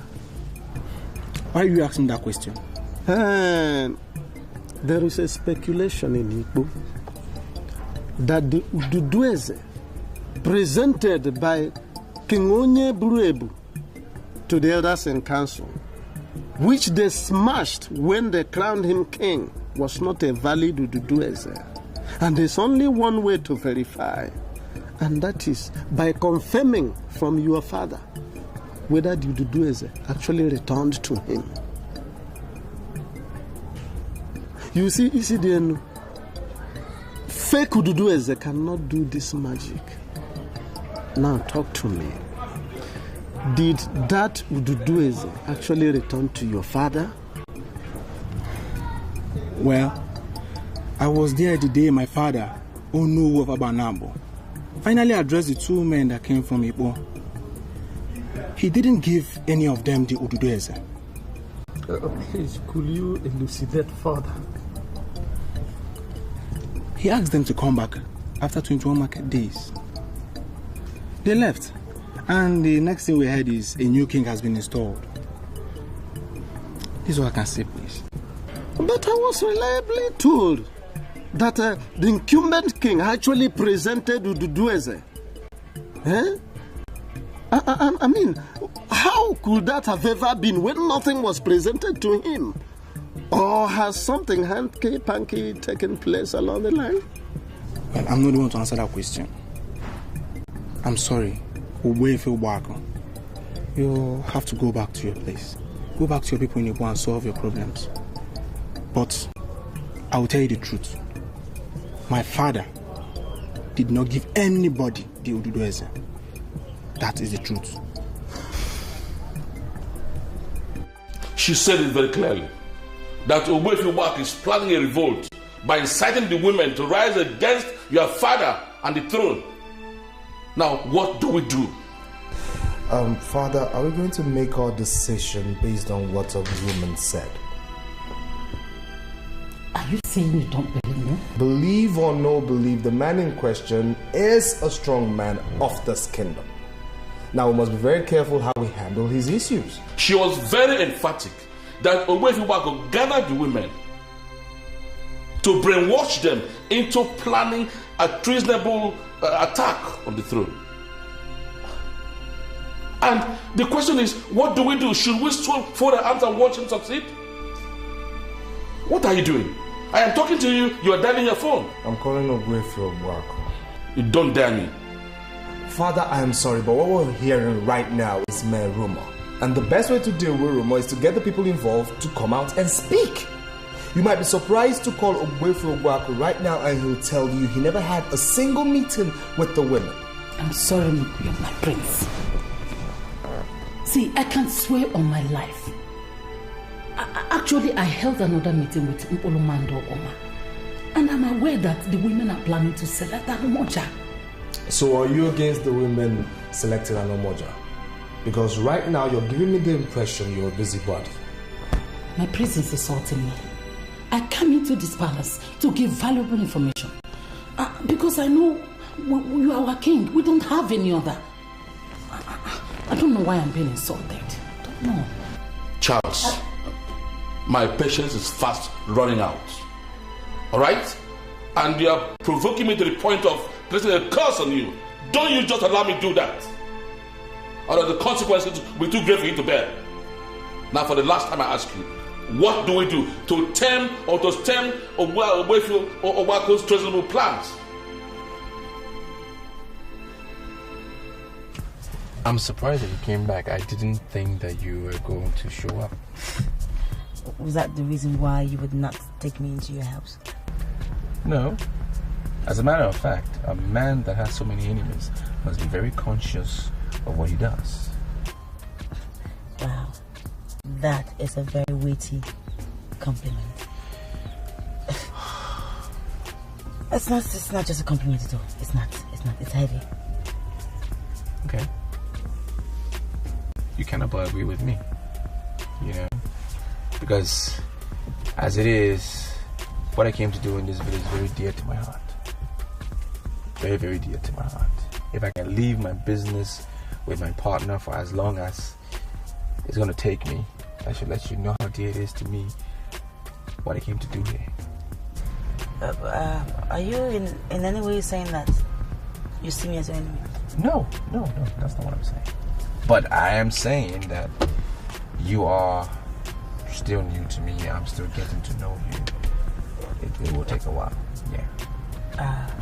You're a strange man. No, seriously, very strange. Hey, that's my friend, Abalago. That's one of the few men that I trust in this village. One of the few. I've met him before. I think so. Yeah, I think I have. Thompson. Yes. Hi. What's happening? You have a visitor? Yeah. Where's she?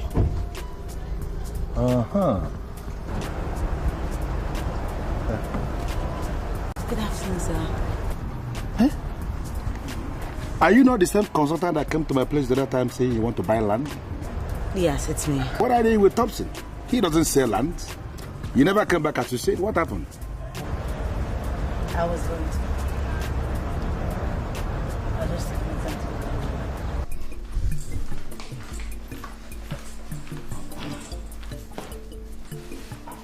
to Yeah.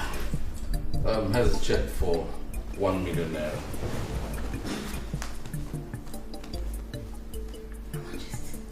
You can cash it immediately if you want. But the important thing is that I want you to get down to business immediately. To dig deep into that idiot's activities. I want the whole plans out. Hey, Your Majesty, I'm always ready to work for you without money. I am surprised you're giving me money. That's all right. As long as you keep giving me valuable information, I will always enrich you. That's my promise. I am happy, Your Majesty. And I see you as my king. I will continue to do everything to make you happy. Now the verdict is this. I don't want an Omoja installed in Igbo kingdom. But if the heat becomes unbearable, then be prepared. You will be the next Omoja. Hey, Your Majesty. That's okay. Thank you very much. That's all right. Thank you.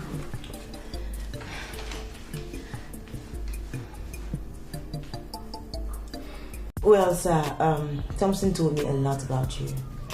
He said that you're one of the very few people that he can trust and any member of this community can trust. And comparing from what I had outside, I mean, the people and my first meeting with you, I must really say that you are a trustworthy, honest, and faithful man. Well, I will say thank you for the compliment.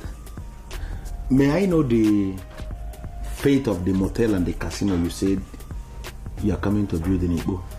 Well, about that, sir, the project is still going to be executed. I'm actually still speaking to my investors as I talk to you. The motel and casino is going to be a very big thing for the people of Igbo. The women, the children, the fathers, they're going to enjoy it and they're going to be very happy with it. Yeah, Thompson, had it been you told me that you left to go and to get all these things, I would have said don't bother yourself. Oh no, why? Listen, this is the first time both of you are coming to my living room. And it's important to me that at least you take a drink. That will show a sign of welcome. It's a casual meeting, but for me it's very remarkable. Because right here was where my father was laid in state before he was buried. So please, don't turn down my offer, please. Thompson, I am not here for drinks. I came here to give you just one advice. Leave town or you go into hiding. Learn how to operate from remote areas because this your father's compound is very vulnerable. And I don't need to remind you that dead men do not take revenge. I better take my leave. No, you can't just leave like that. What did you just say? What was the meaning of that?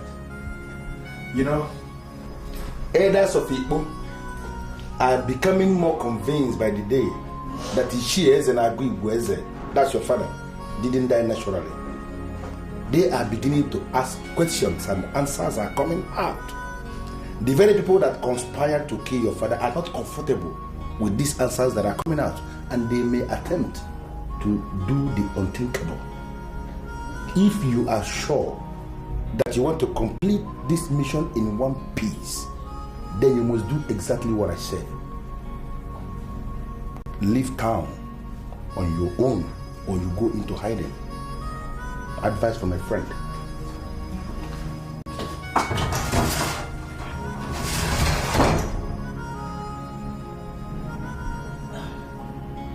I'm sorry, but you told me a few minutes ago outside that you trust this guy so much. I mean, if what he's saying is true, why don't you just make a move, okay? I stay in the hotel. You can stay there if you want for some time until everything calms down. You want to put your life in danger, would you? Young man, had it been your grandfather was killed, your father would have avenged his death.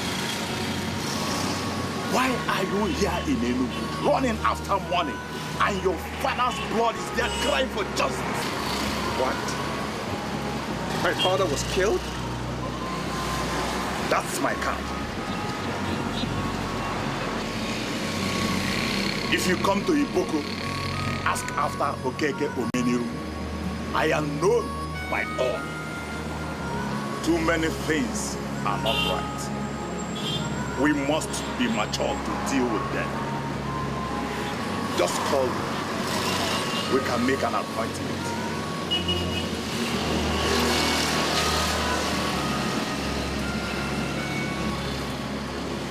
I know we need women in our lives, but if you want to avenge the death of your family, stay away from them.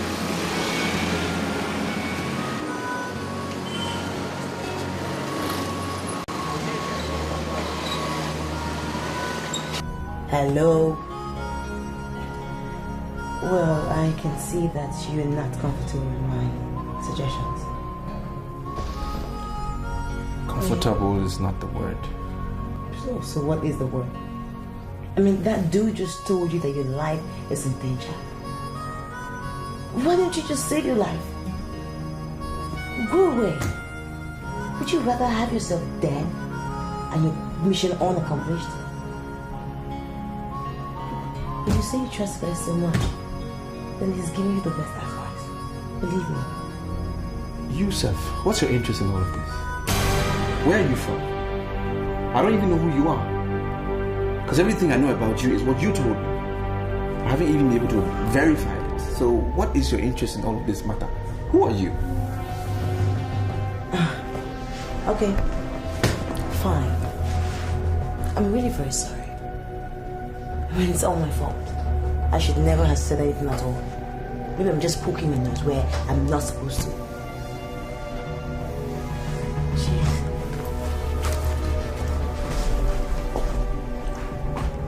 Are you not even going to try to stop me? Okay, fine. I get the message. It's so obvious she's not like me as the way I like you. So much for friendship.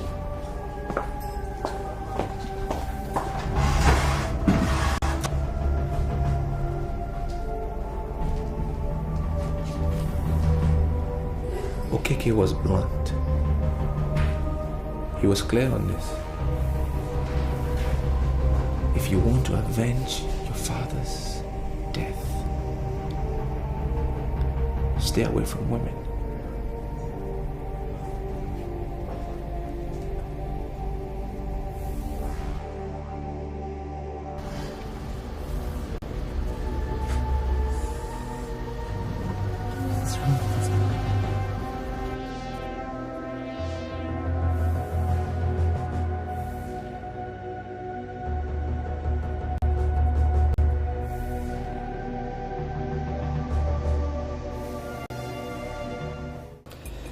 I'm sorry to have disturbed you, Father, but I really need us to talk. Whatever we're going to talk about will depend on if you've agreed to do exactly what I wanted to do. Father, Omoja as a judicial entity of our land is the cultural inheritance of our people. And so? And why are you against the establishment of an Omoja? Are you speaking your mind as a person or someone sent you? Father, no one sent me, and you know no one is qualified to do so except you. I'm only making my own private inquiry as to why you're against the installment of an Omoja. By the time you learn to be violent, chances are that one day you become the king of Igbo kingdom. And when that happens, you will be able to establish whatever institution you deem necessary. Okay?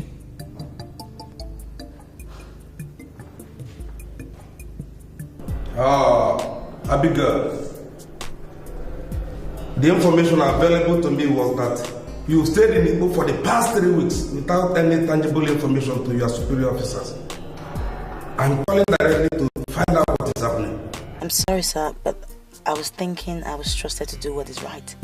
I never said that we did not trust you. All I'm saying is that at least we need to know what is happening there.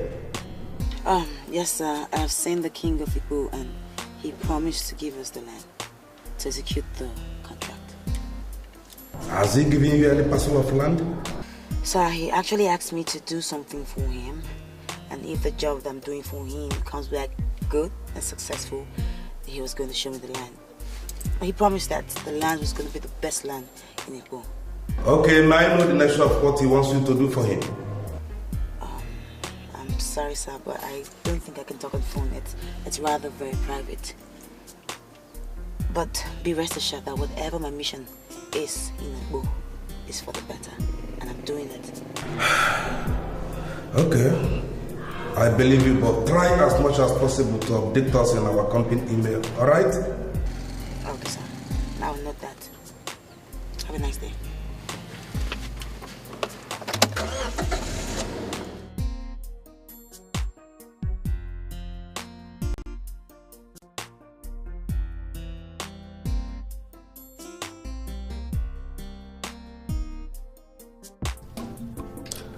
The statements made by ECDNU of Abanabo are weighty. And the conclusion is that what the king presented was not Dududu Eze. Ezenago was crying, yet he was killed by the king. What I find very confusing is that you people went ahead to crown him king while his partner was shouting that he was lying. We were sick and tired of living without a king. It may be right to say that we were very desperate. But look at it now. We are facing the consequences today. Hi. A murderer leading us as a king. Hey! Thompson Zenagon has been proved right. Look at Igbo, the great land of peace and warriors has turned to be a land of murderers. My brother, look at it. Oh God. No. I cannot tolerate this. The sanctity of our cultural heritage is being undermined, grossly masked with veil of mendacity, and we must rise up as the incumbent heads of our three major villages to put a permanent stop what might ultimately destroy our men folks and put the once flourishing Igbo to ruin. We won't tolerate that. He who wears the shoe knows where it pinches. I want to ask us a question. What do we do?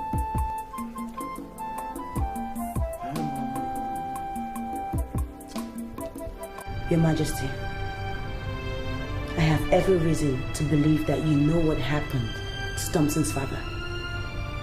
And I want to know what you know. My dear, I remember you once told me not too long ago that there are several ways to kill a man. With all due respect, Your Highness, you have not still answered my question. I am the king of Igbo. I do not answer useless questions. You think my question is useless? You think it is useless? Well, if you killed him, why can't you be brave enough to tell me that you killed him and why? My young lady, I remember you did tell me in the course of our recent discussion that there is something you could do to a man and he will take his own life voluntarily. Now the hour is here. I want you to unleash that same horror on two of my arch enemies, Ojiani, the chief priest, and Obuefi Obako, the New Zealander who has been causing confusion in this communities in Kemba. Yes, the moment you make two of them take their own lives, the coast will be clear for you to be installed the Omoja of the kingdom. So why do you want me to soil my hands in the exit of innocent souls? Do you see me as a possible murderer? Do you? Abigail, I know what you want. Just name your price. Tell me how much you want. I'll pay you. All that's important to me is to make sure that Ojani and Ogbuefi are both dead. Period. Anegwe, I want you to pay proper attention to what I have to tell you right now. Even though the people of Igbo see me as a very quiet prince, trust me, I have a temperament you don't want to experience. So I'll ask you this question only once. Why do I have this belief that you're hiding something from me? My prince, I'm here because my father appeared in my dream last night. What is my business with what your father told you in your dream? He appeared because I'm covering iniquity. What do you mean by that? Speak! That was what is in this palace. Beg your pardon. I beg your pardon? Your father told me not to tell you. But I know my father will kill me if I don't tell you. This night will be our second night in this palace. Wait. Are you saying my father, the king, is dating that strange woman? No, I didn't say that, but I don't know if they're dating or not. But this night is our second night in this palace. Why is this man doing things unpopular with our people? Why?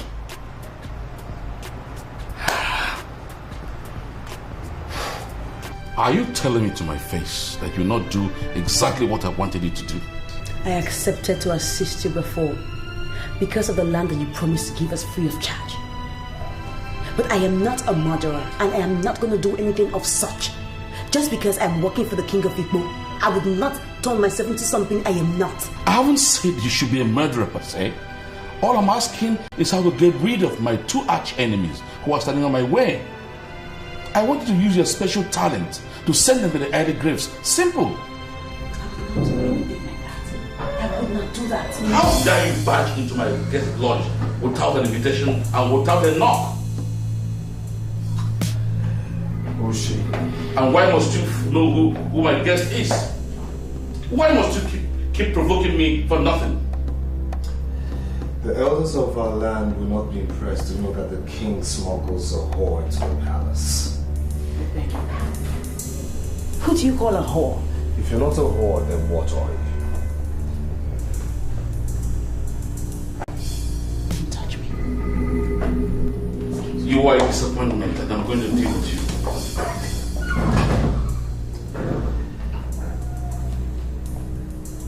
It has been confirmed that you came with a fake Iwuzie.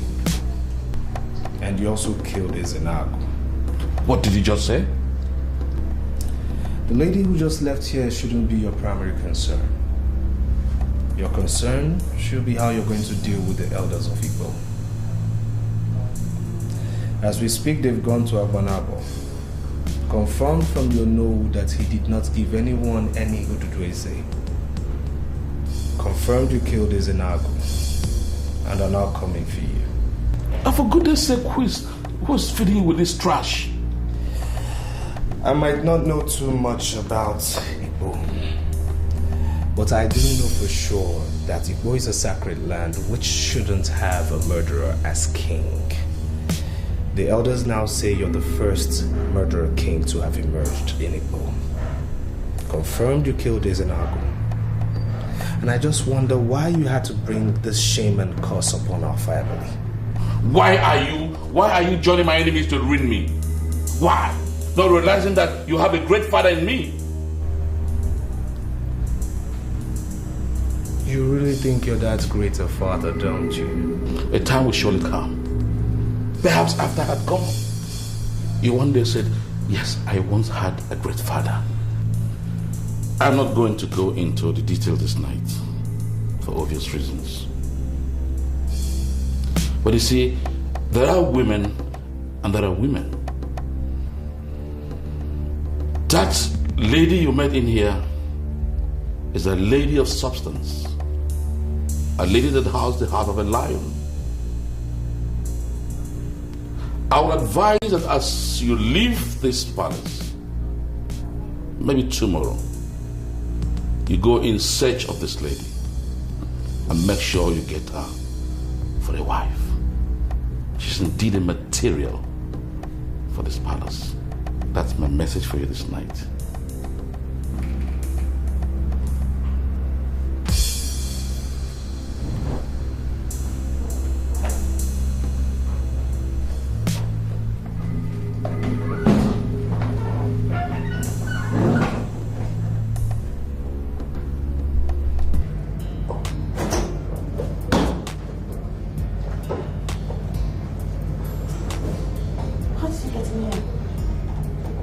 Sweet words can open all doors.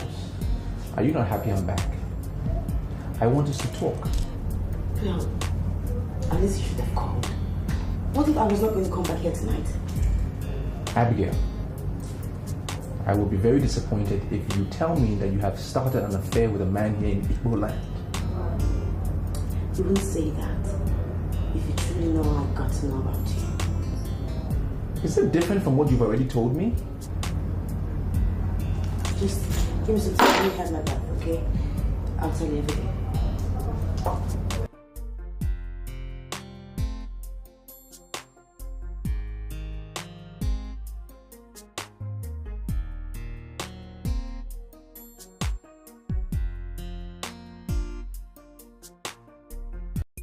I believe you have heard about the rumors that are being speculated all through this kingdom.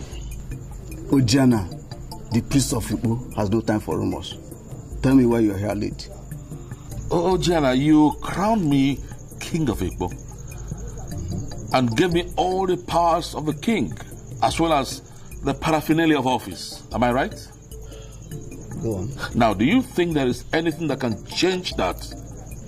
Well, nothing can neutralize that except a pronouncement from Onowu Abanago.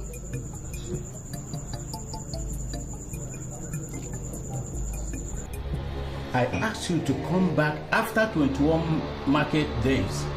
Why are you visiting me with the portion of death? I must be king in Igbo. Nothing will ever stop me. You deserve nothing but death.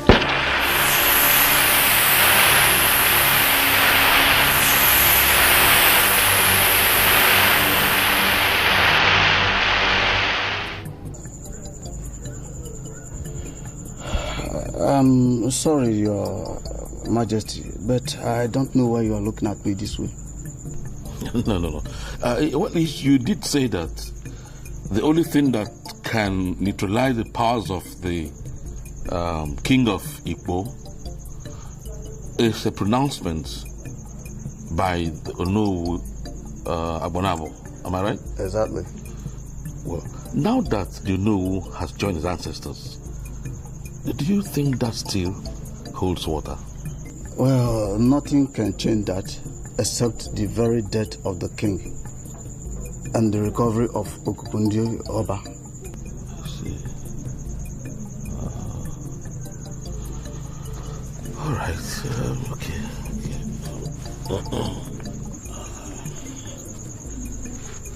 Ojani, you have been my very good friend, as it were. Can you have this?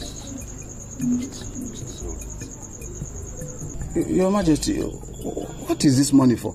Well, I am the king, and there's no way I will not respect you as the priest. This money is for you to take care of your own end, while I maintain my kingship and allow it neutralized by my own death. Well, I'm sorry, Your Majesty, but I'm not going to accept this money. Ujani, why are you going this far? There's no bribery. You know me, I don't bribe people. I've done it temporarily. It's for the bottom of you're my friend. It's for the good work you're doing in this kingdom. You see, Your Majesty, I am committed to the cultural protection of our land. I can always assist you to achieve your work well. I don't need any incentive to do that. Well, Ojani, I don't want to believe that you are refusing gifts that came from me from within my own heart. A gift that has no strings attached whatsoever. I don't think that would be fair. You see, anytime I personally need anything, I will come to you, not now. Even though I appreciate your kind gesture, but I don't need this one, please. I don't need it. It can be done.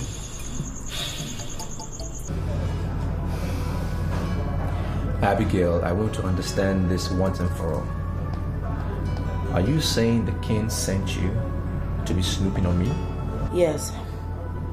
As a matter of fact, he told me everything I know about you. He asked me to destroy you, and in return, I will get my desired land. But when I saw you and I got closer to you, I was taken by your charms.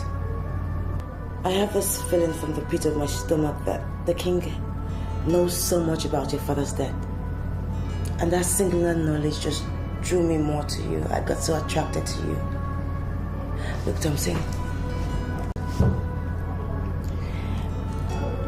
I have passion for the downtrodden. You have some nerves. You made him use you as a tool, and yet you sit here and talk about integrity? Look, Thompson, the king promised to make me the Omaja of Igbo land, but I bluntly refused it because of you. Look, when Thompson, as it is now, I can never do anything to hurt you. Never. Wouldn't you believe me?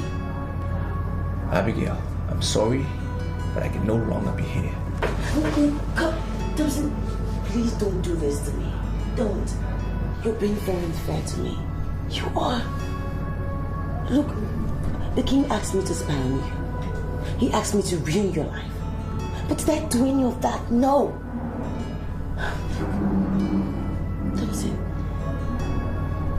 I cannot harm you. I cannot. So why would you now see me as evil when I have not hurt you in the past? You have no idea what I will do to you now if you don't leave me. To think that I even concluded that you were the right woman for me. I did, but I'm disappointed in you. Very disappointed in you. I was wrong.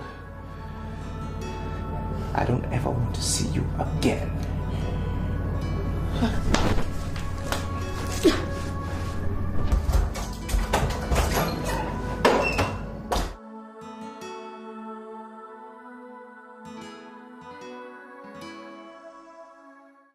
I have distributed the money to all the women that matter. So there is no reason for you to panic. Uju, evil plans have been perpetrated against me. The elders are planning for my downfall. But I can assure you here and now that I am going to crush them. And I'll make sure I keep my promise that as soon as this dust settles down, you're going to become the next Omoja of this village, of this land. Where is that trouble of Igbo kingdom that parades himself as a king? Where is he?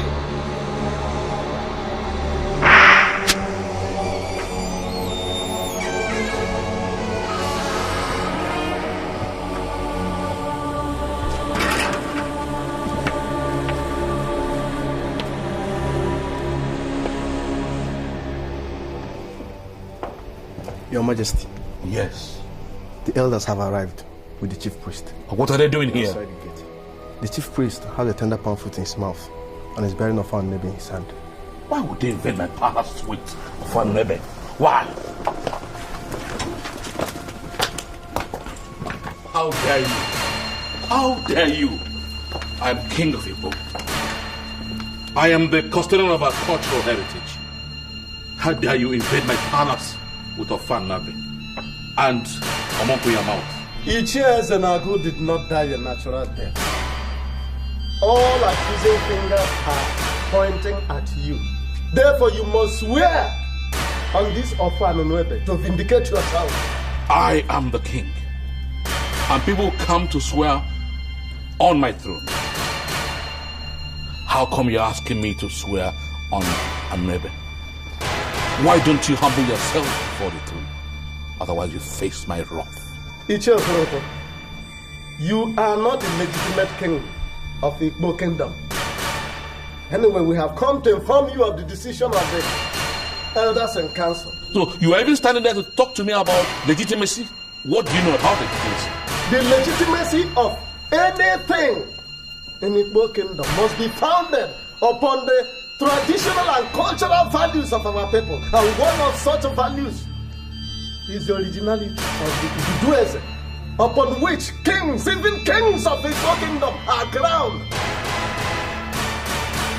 It has been proven that the Ugezu, upon which you were crowned king, was fabricated. Hence, your kingship has been unfounded ab initio. Then you cannot continue to be king without questionable symbol of authority. I will now prove to you that I am king of Igbo. Adiano.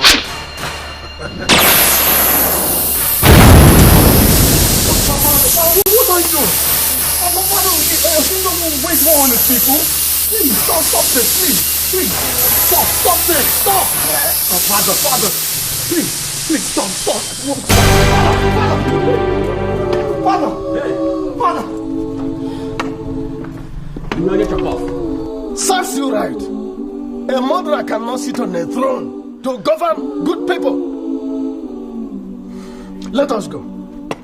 Let us go, elders.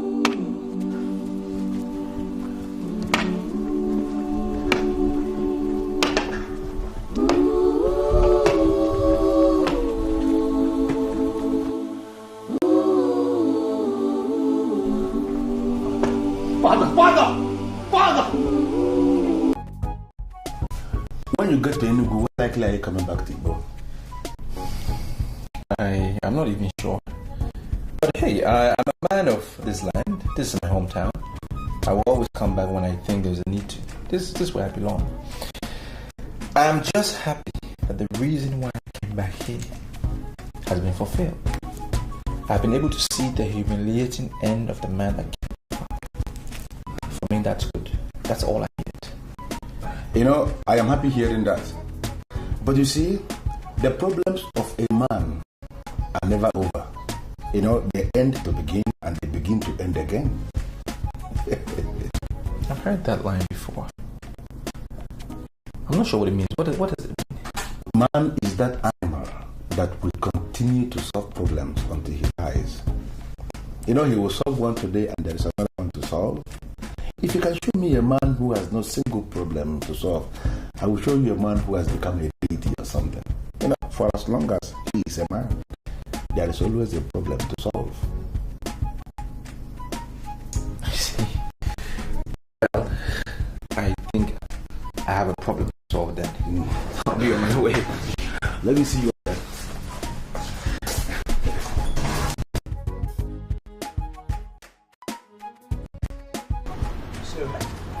Yes. One thing that I was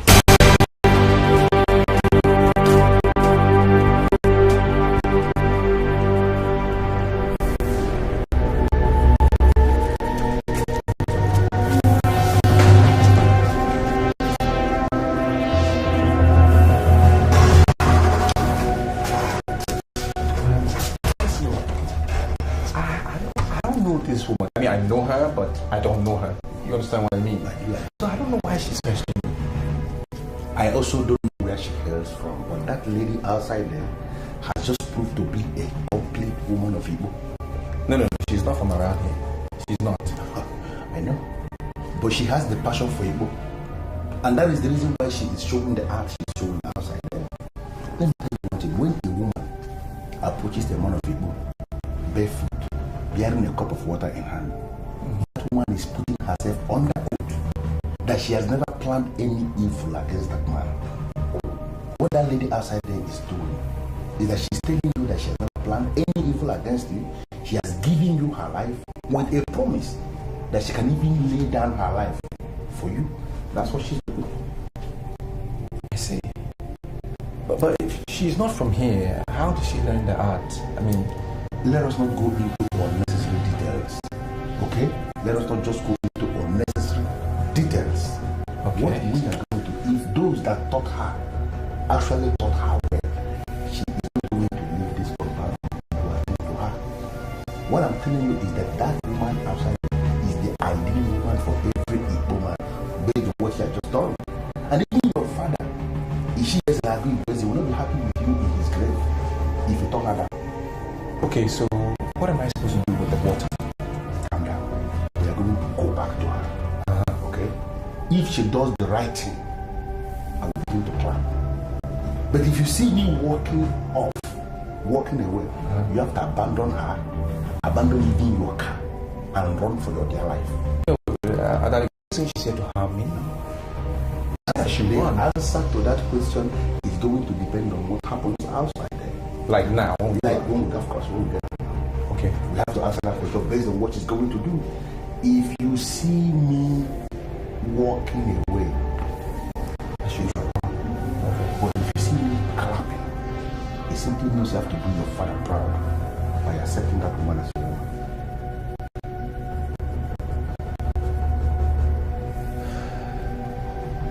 She's already on the oath. Okay, let's go. Let's go.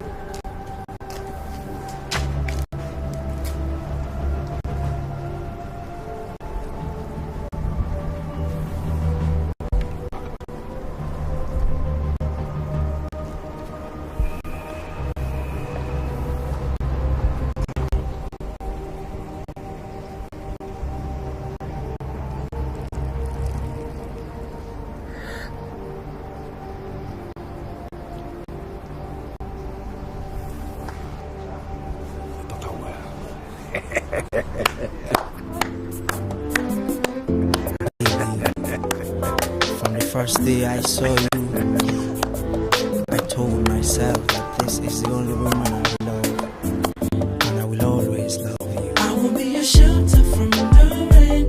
I'll be your moonlight in the midnight hour, my love. I will love you forever. I will be your shelter from the rain. I'll be your moonlight in the midnight hour, my love. I will love you forever. For a long time I've been searching, for someone to treat me like a king. I need you to love me just as I am. I will treat you like the queen that you are meant to be. I'll always love you with my own. As I have said already, this is the new Ono of Abanawa. He is one who succeeded my father. Ono, we greet you. You're welcome. Ono, these men are from Igbo. I see. They are here to make inquiries on the way forward of their land. My son, actually, it depends on what you mean by the way forward. Because Igbo is still where it was. There has not been any opening anywhere to determine forward or backward or whichever. Understand? You know, they said King Onyeborebo of Igbo is dead. And as it stands now, they have no king. So they are here to collect the Ugezu J so that they can install a new king for their land. You say the king of Igbo is dead. Yes, I know. Now, where is the Okukundioba?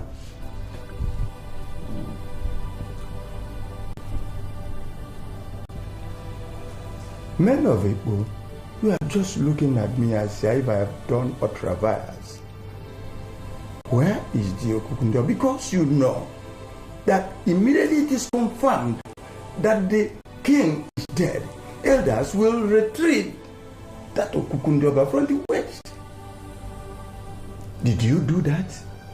I think it has become imperative for me to expatiate. In fact, it always gladdens my heart if I am positioned in a place where I am required to educate ignorant listeners on a rather very complex matter like this. My friend, I cannot say I know where you are coming from, but whatever happens, proceed. Thank you. You see, the foundation of the kingship of King Onyebulebu of Igbo, as he was then, was shrouded in a fraudulent practices and manipulations. You see, your predecessor, that is Isidieno's father, did not give out Ugezu to any man in Igbo. But it is on record that late King Onyebulebu actually presented Ugezu to elders and council of Igbo. Now the question is this: if Ugezu was not given, yet somebody presented an Ugezu, it means that somewhere, somehow, somebody has succeeded in presenting a pseudo that is false Ugezu. Anyway, event has overtaken that because he is no more. And that is why we are back here in Abanabo for a valid Ugezu. I agree to or no? Well, Ichie, you see, Unuwa Abanabo is a secret position. Whoever is in that position does not talk much. But you people are making me to talk so much, and I am not in favor, and I am not happy about that. No, we are very sorry, but we are simply asking you to guide us. When the late king was crowned, he was given Okukundioba by Ojana, the priest of Igbo. Is that correct? It's your Balogo. You know who has just asked a question which you must answer. As a matter of fact, I wasn't there when you people initiated and further orchestrated the fallacy which is still haunting us till today. Answer him. You are right or no.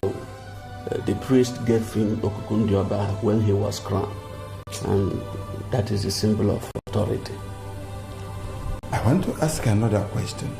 Where is that Okuku? The Okuku, where is it? Where is the Okuku? He is keeping it.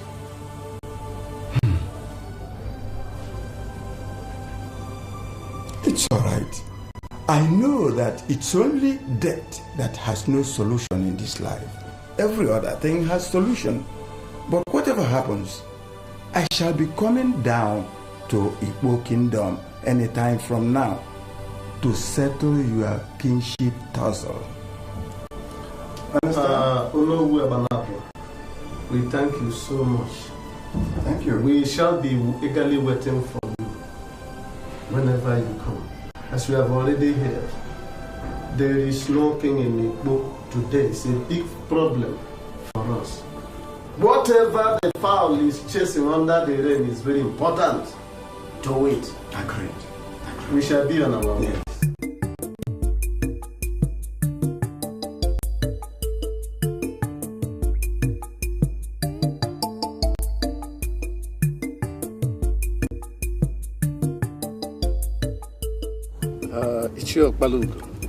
I am sorry, but you must agree with me that what you did is tantamount to betrayal.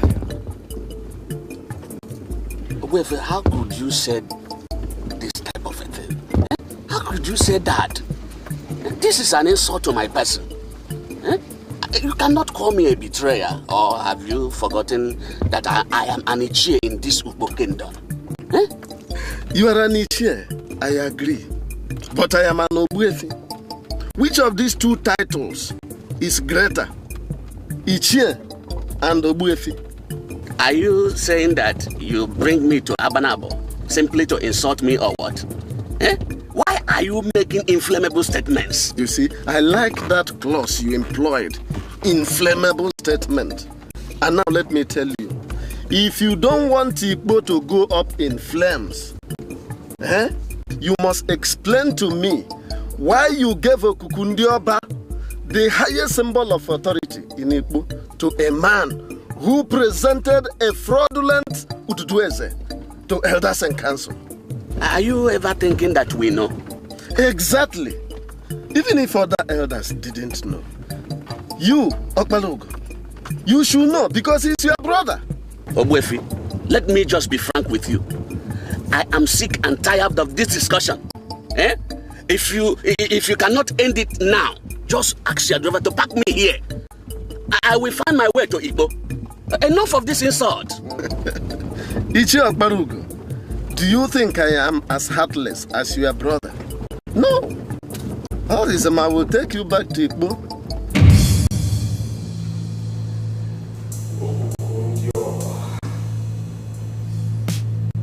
Yes. I will stick to the words of my father. I will be king, and so shall it remain. Yes. My prince, that's Okukundioba of Igbo. You're supposed to return it to Ojani. And why should I return it to Ojani? My prince, that's the highest authority and symbol of this land. You are supposed to return it to the priest. You have no right to hold it in our admire. Shut up, Anikwe. You are standing before King Onyeburebu II of Igbo. And you must be very careful how you address or talk to me. You crown yourself the king? That's wrong, my prince. Do you want to remain in this palace or do you want me to sack you this minute? I'm sorry, my prince. I want to remain. Good. Now kneel down before me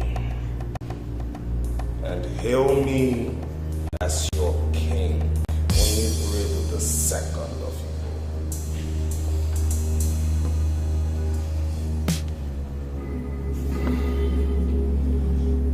I hail you, King Onyeburebu II. I didn't hear you. I hail you, King Onyeburebu II of Igbo.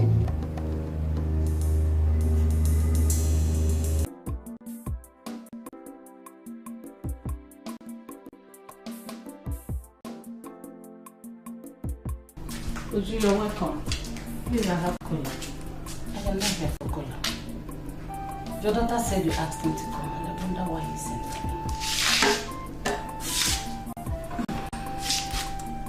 Unless you now move around the kingdom sharing money to women. Do you have a problem with that? Why do you always look for trouble? Why? I want to know what the money is meant for. The money we are distributing does not concern you.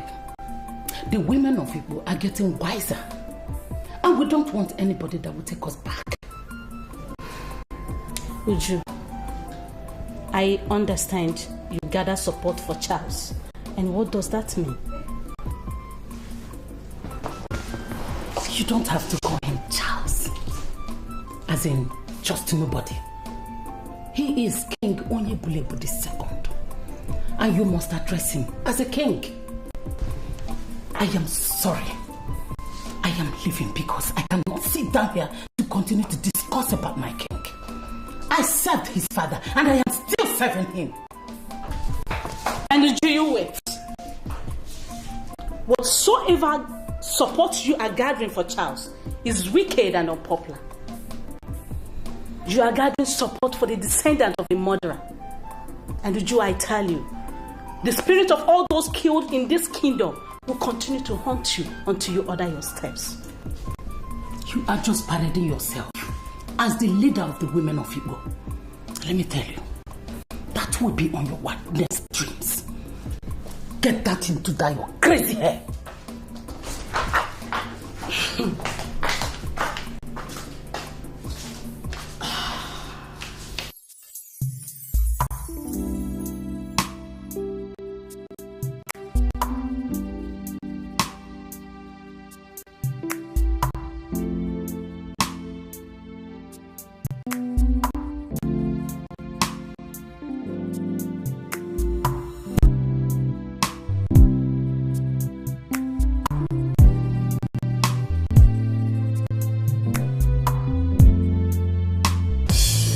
Woman amongst women, very decisive, and has the heart of a man. My father told me she is a palace material, and as such, would end up in this palace.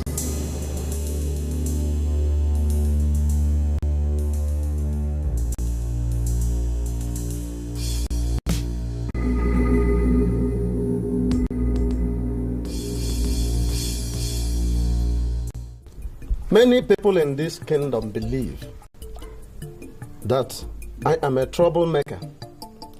This impression has spread so wide that many people think, and some are even saying that Ogbuefi Ogbuaku is trying to impose himself as the king. The truth is that I have one interest. That is the unqualified protection of the cultural heritage of our people. Now, considering what I already told you, that Onowu Abanabo said, I want us to conclude the way forward. The way forward is we urgently get the women to give us one of them, whom we will empower as an Omoja. Sorry, Ichie, but what can an Omoja do? The highest symbol of authority in our land has not been located. And Onowu Abanabo said that as long as we cannot retrieve the Okukundioba, we cannot even clamor for Ududueze. Now the question begging for an answer is, can an Omoja make it possible for us to lay our hands on the Ikukundioba? Ogbuefi Ogbuaku, I am sorry, but you are making this issue rather very complicated. I told you that we shall confront Charles. Why are you bringing Omoja into it? Good. I am bringing an Omoja into it because we cannot even go to the palace. Are you not aware that Charles has even metamorphosed himself into another Zebrebu? Now Zebrebu the second. You see, now going to the palace amounts to submitting ourselves under the unauthorized supremacy of his kingship, and that is one thing Ogbuefi Ogbuaku cannot do. Never. In that case, we should go back to our homes and rest. I don't think that we can rely on Omoja to deal with this issue. The best thing to do is to confront that young man that imposed himself as a king. I sincerely think that we are creating unnecessary problems for ourselves. The idea thing is create an Omoja first, sit her down, and tell her all the powers that are conferred on her by the tradition. And if she sits down to watch an unpopular king destroy her kingdom, then she will go down in the annals of history as the woman, the very Omoja, that destroyed our kingdom. I think, based on what I have heard so far, I can understand that the elders of our land have finally settled for the option of an Omoja. Yes. But there is a problem. What problem? Uju, the wife of Nzamalu of Abata village, has been going around the whole kingdom, sharing money to our women, all in an effort to gather support for Charles, the self-acclaimed King Onyeburebu the second of Igbo?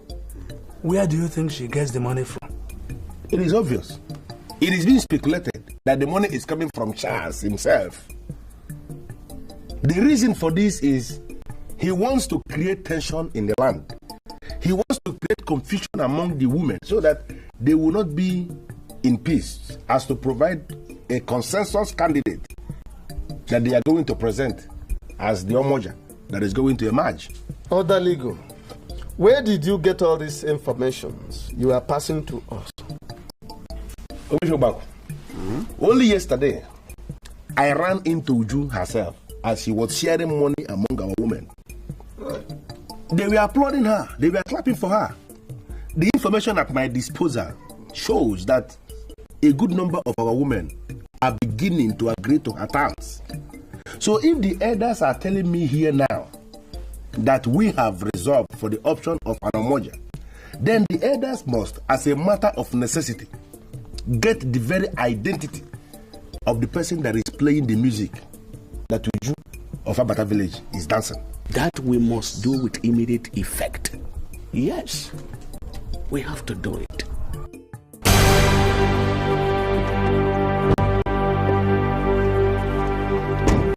What is the meaning of this, Charles? You realize you're standing before the king of Igbo. You know what? I don't have time for this nonsense. You know, I'll ignore the nonsense you just said right now and move over to the next question. And what's the next question? What are you, a commoner, doing with Abigail? Abigail? Yes, Abigail. What do you want to know about Abigail? She is a palace material, and as such, she belongs to me. So I'll advise you to keep your hands off her before I recklessly and ruthlessly descend on you. Have a nice day. Stand right there, Charles. Charles is what I called you. Are you trying to provoke me? And how dare you, a commoner, address me as Charles? For your information, I am King Onyeburebu II of Igbo, and I advise you to lay your hands off that woman whom my father has declared to me as my wife. Are you under some form of illusion? Because you're not what you think you are. I must warn you. You warm your hand under the flame, and I am the flame. I will burn you. Be careful. Now how dare you, commoner, walk out on the king of Igbo? You're not the king of this land. Well, maybe you are. In your father's compound, that's where. Within those four walls. And you keep it right there. Because if you do step out of those boundaries, I will hasten your expiration date.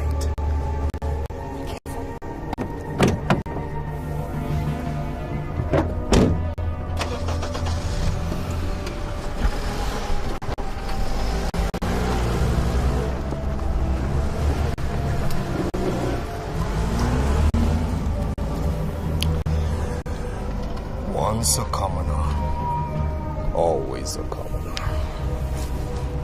Odaligo, I'm even angry with myself now why I didn't even slap him with the nonsense that he did on the road.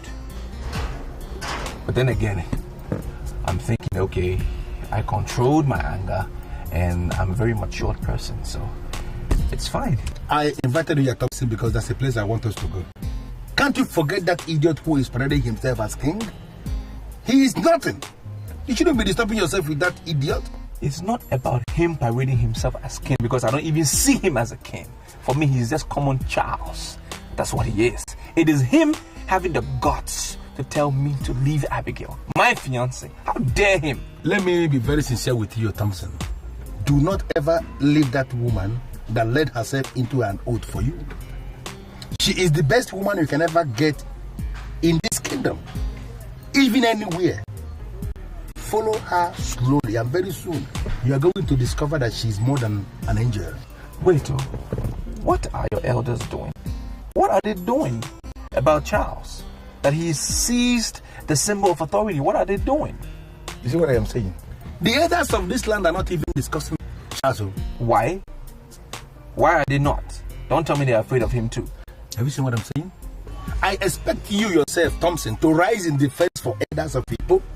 If you see strangers anywhere saying that elders of people are afraid of Charles, who is Charles? No, Charles, who is Charles? So, if they are not afraid of him, why have they not taken away the symbol that he stole from his father? Why? Let me tell you something, Thompson. The elders are more concerned with the activities of Uju, the wife of Nzamo Lafabata village. You may not know her. That woman is now going around the whole kingdom, convincing women to support the unpopular king. We are suspecting that the money she is distributing was given to her by the said king. And many women are now beginning to listen to her. The reason why we have not seen an homage yet in this kingdom is because women are disunited over the money they are receiving. That is what is engaging the elders now, not nonsense, Charles. Can you take me to where we are going, please? That's why I say come here. I don't understand Charles, you and please, your people let's said. go.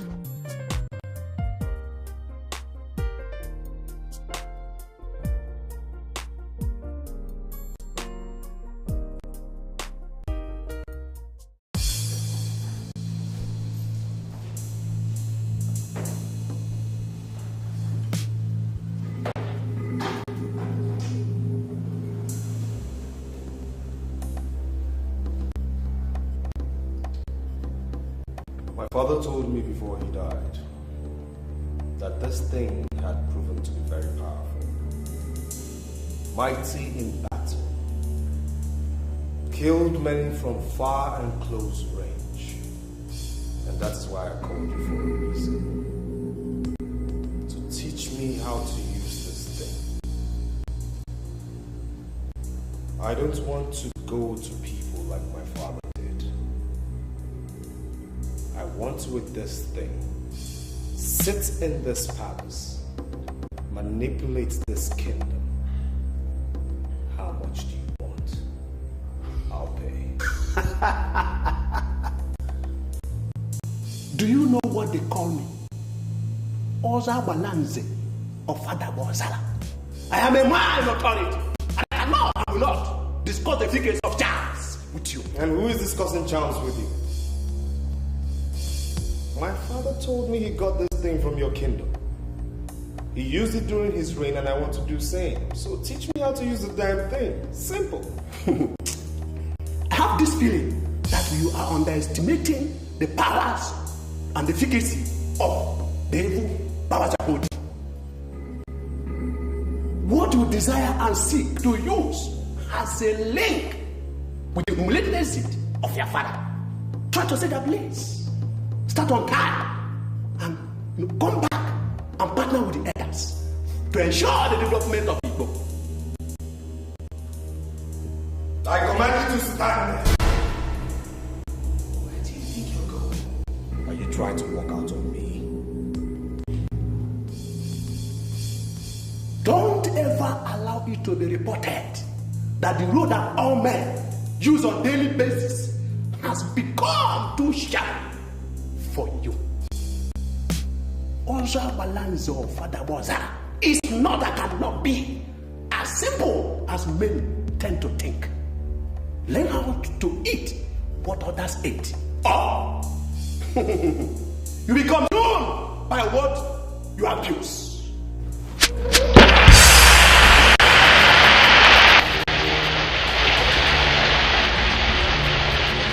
Seek the path which many regard as noble, or your bones will be decaying on the face of earth.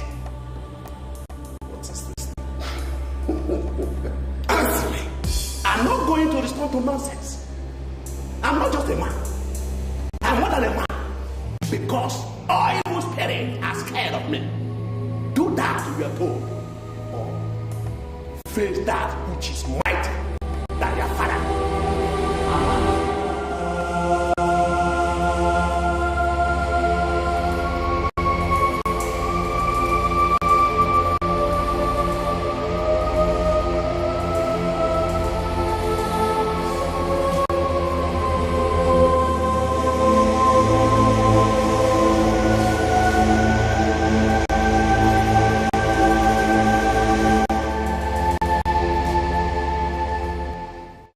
I am sorry, Oboefiobako, but you are giving me reason to worry.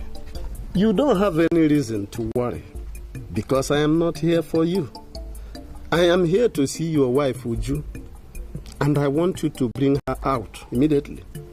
My wife and I are not part of politics of this kingdom. Why should you say you are looking for my wife? Ichenweke, could you tell this man that we are not here to discuss the very myopic conclusion of a man who is oblivious of the happenings around him? Eh? Your wife has been going around this kingdom sharing money to our women. Why do you say that she's not part of the politics of this kingdom? As a matter of necessity, we want to know the reason behind that strange action. I am sorry, Oboefiobako, but I'm not aware of that. That's why he said we came to see your wife. You don't know anything about this. And we did not come for you. Produce your wife for questioning.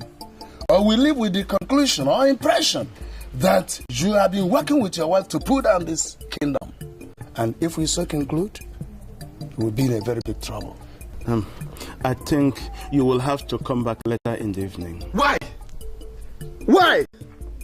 Do you at all know the caliber of men standing here before you? How dare you open this very mouth with which you eat yam and cocoa yam to suggest we come back later? Eh? I am sorry, my wife is not at home. Where is she? She traveled yesterday to her village to see her sick mother, and I'm sure she will be back later in the day. She traveled, yeah.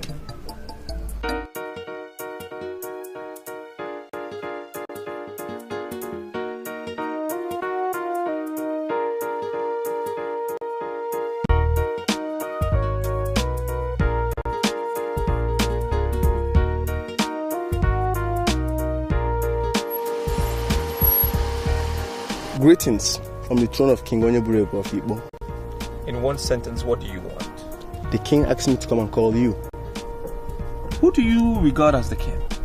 Who is this king of yours? I just mentioned his name.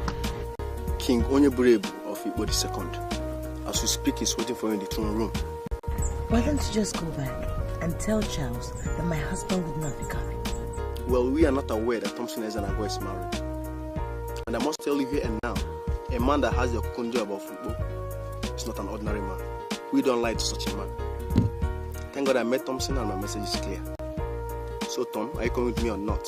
You heard my wife. I am not coming. Because I don't see him as the king.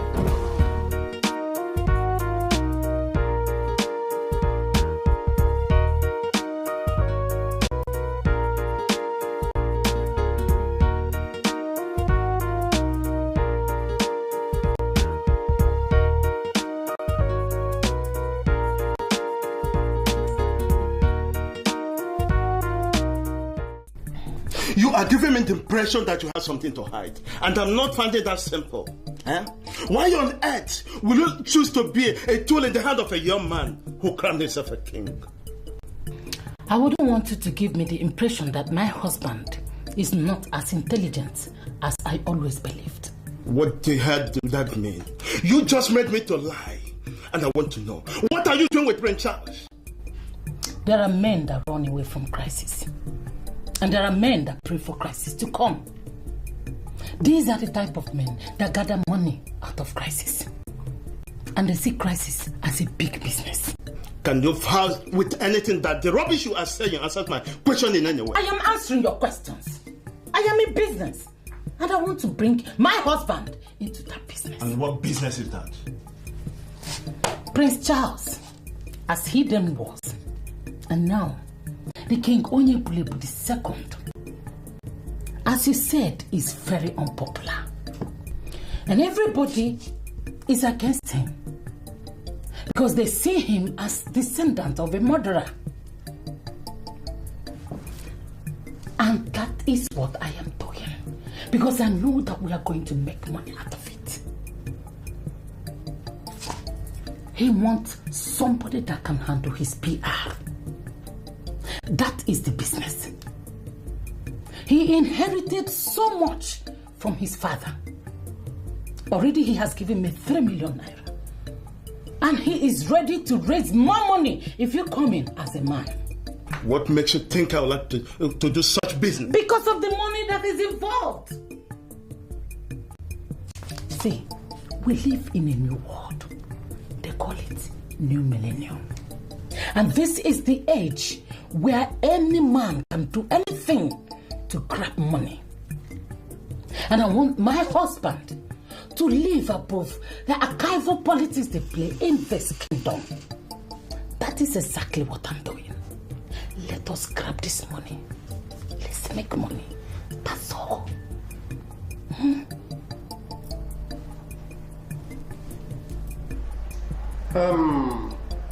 Your in-law told us that you are sick and that your daughter has come to see you.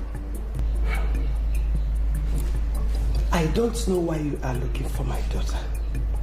But go and tell Nzama he is the one that is sick. In fact, he will become sick until he becomes a vegetable. Well, from the way you are speaking, it's quite obvious that there is something between two of you.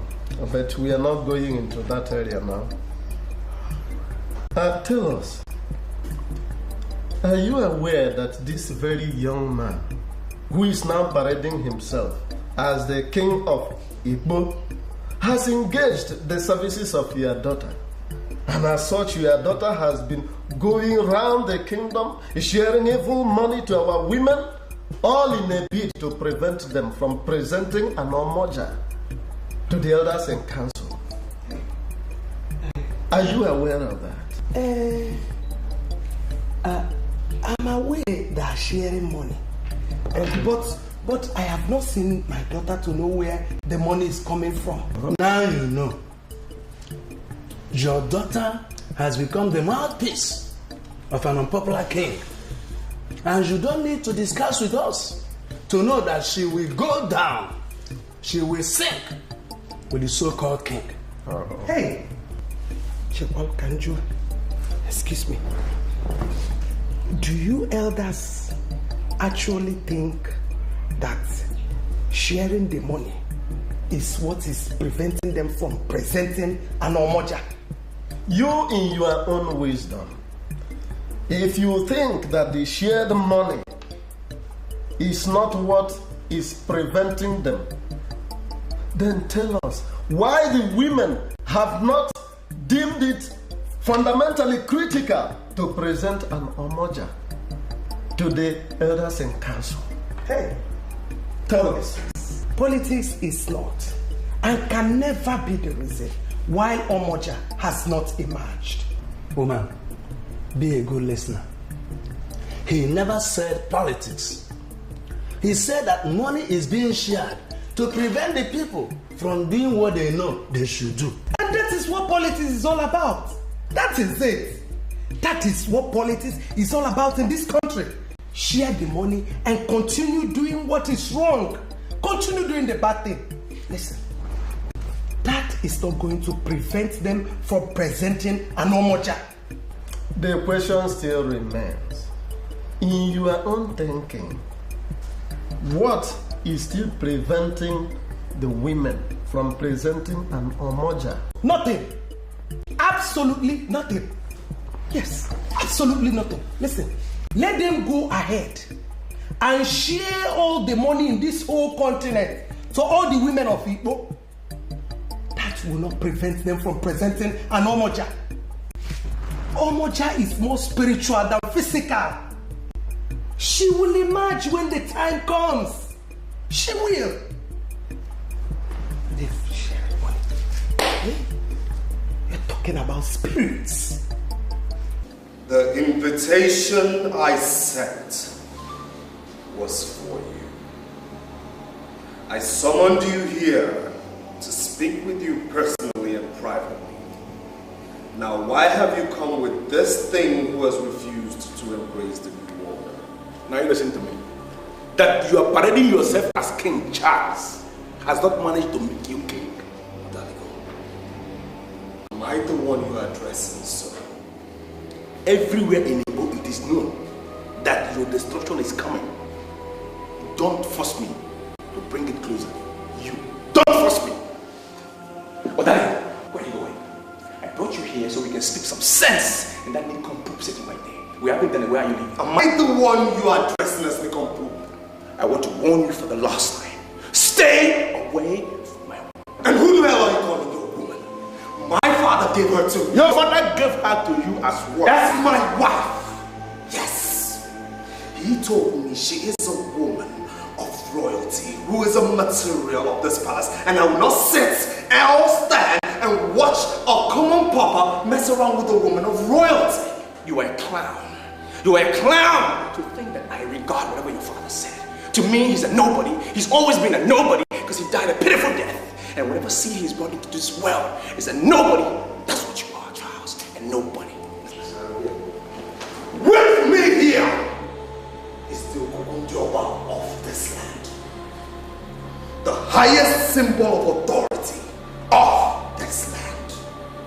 And you two know that it is a taboo for any man born of a woman to walk out on a man who holds or bears this authority. Yeah, exactly. Real, only when that man bears the cuckoo legally. That's not the case here. Because you stole it. You stole it. You're not bearing anything. You're just holding it. And I'm warning you. Stay away from animals that are carnivorous in nature, or you will disappear in their stomach. You want? Just look at the things you want.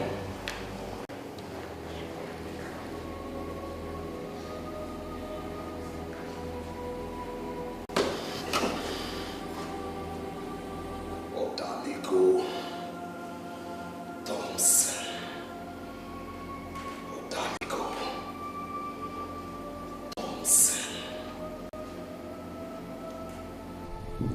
You know, Thompson, I'm not living with you. I have this small business I want to tidy up in the Demily. I will see you when I come back. Okay, it's not a problem. But I want you to understand that there is war coming. That lady came to you barefoot, bearing a cup of water in hand. She has given you herself. She is yours, and you must have to make it to remain so. Understand? No, but Odaligo, I am already making plans to get married to this lady. We've already started working on everything, so it shouldn't be a problem. I'm going to get married to her no matter what. I won't marry the woman. Good. But I want you to understand something. We all do not like the former king, King Onyebrebe of Igbo. Definitely, I know. But the truth is that that man was a man of many sides. You just heard the song. His father opened his mouth and qualified Abigail as a material for the palace. That statement is very, very significant. Very important. It simply means that she's not just an ordinary woman. She is a noble woman. And you have to do whatever thing that is within your powers to ensure that she remains yours. Even your father in his grave will be very disappointed if you lose her. You have to ponder these statements. I will see you when I come back. Okay.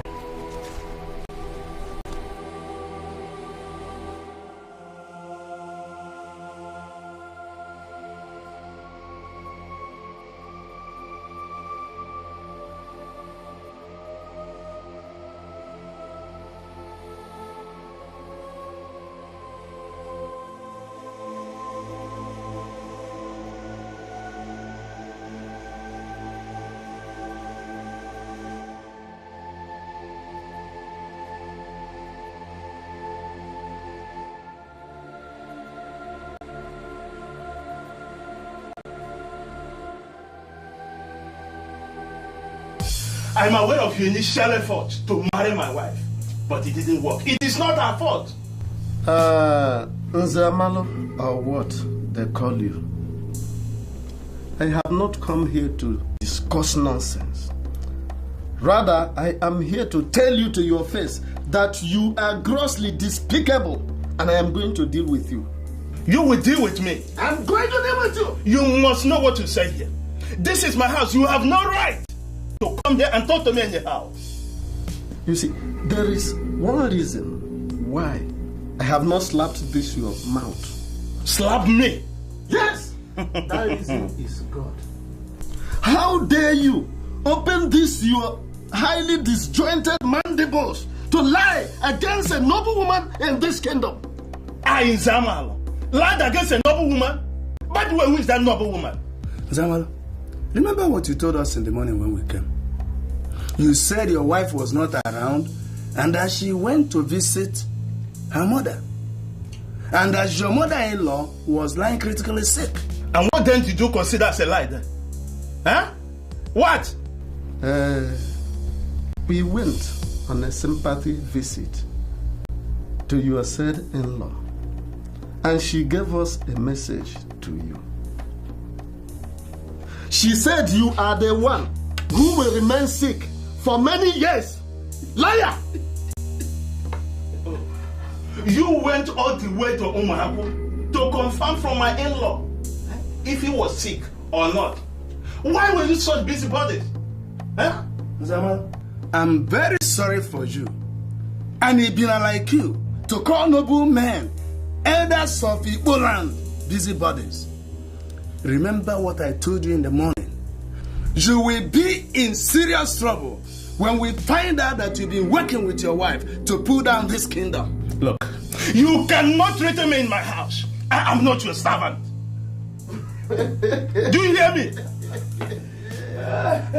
Zamalo or what they call you. You are very correct. Yes, you are not our servant. Because in the first place, you are not qualified to serve any of us. Yes. Yes.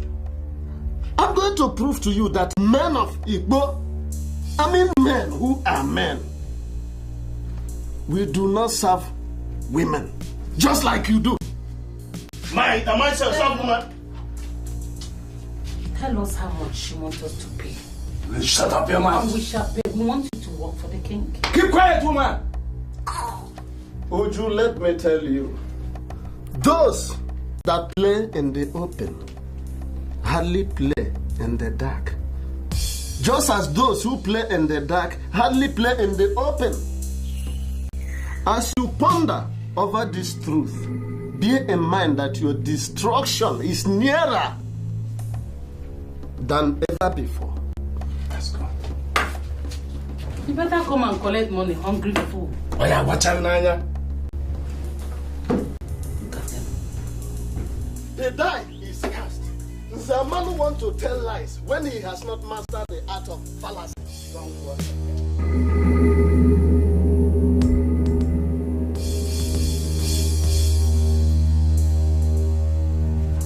He said that both of you have been playing in the dark and that he doesn't want people to play in the open. Open your mouth and tell me, what are you people doing in the dark? I'm sorry. Are you sure you heard him well? Oh, do you mean I'm deaf or what? What are you saying? Nzamalu, why are you reading unnecessary meaning into this simple matter? There is nothing like simple matter there. Let me put it to you. When he said that both of you have been praying in the dark, you must open your mouth and tell me what you people are doing in the dark. He did not say that. Because he can never say that. I have nothing to do with your way you work. And that is the truth. I mean the whole truth. And if you don't believe me, you can as well believe whatever hell you believe. Fool!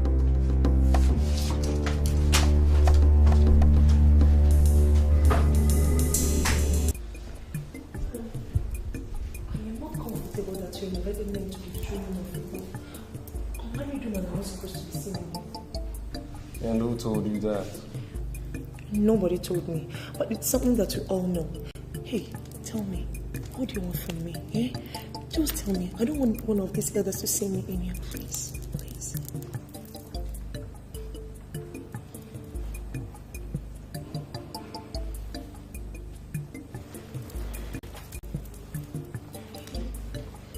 What is money for? There's a lady in this kingdom, though not from here, by name Abigail. I don't want to know how you do it, but find her and bring her here to me. Eh?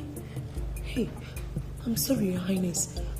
I don't get this. Are you asking me to pimp a lady for you? My conscience will never allow me to engage the services of any indigene of this land for free. Find her.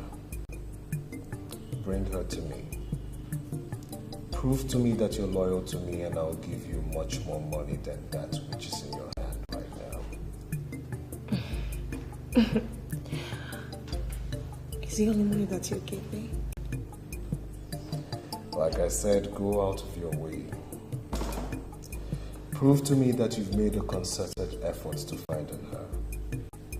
And when this is done, I assure you that you will be by my side as we progress in this kingdom. And where can I find this lady? Thompson is about getting married to her. I believe they're living together. Find her. For my father told me that she is one who's a material for this palace. And as such, I do not want her ending up with him. Bring her to me. And I assure you we'll be friends forever.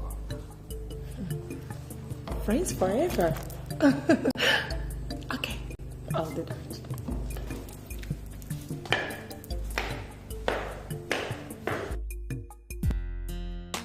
Yeah, just like that. I was in the palace that day. I was discussing with the king. Actually, I was persuading him to tell me about your father's death, what he knew.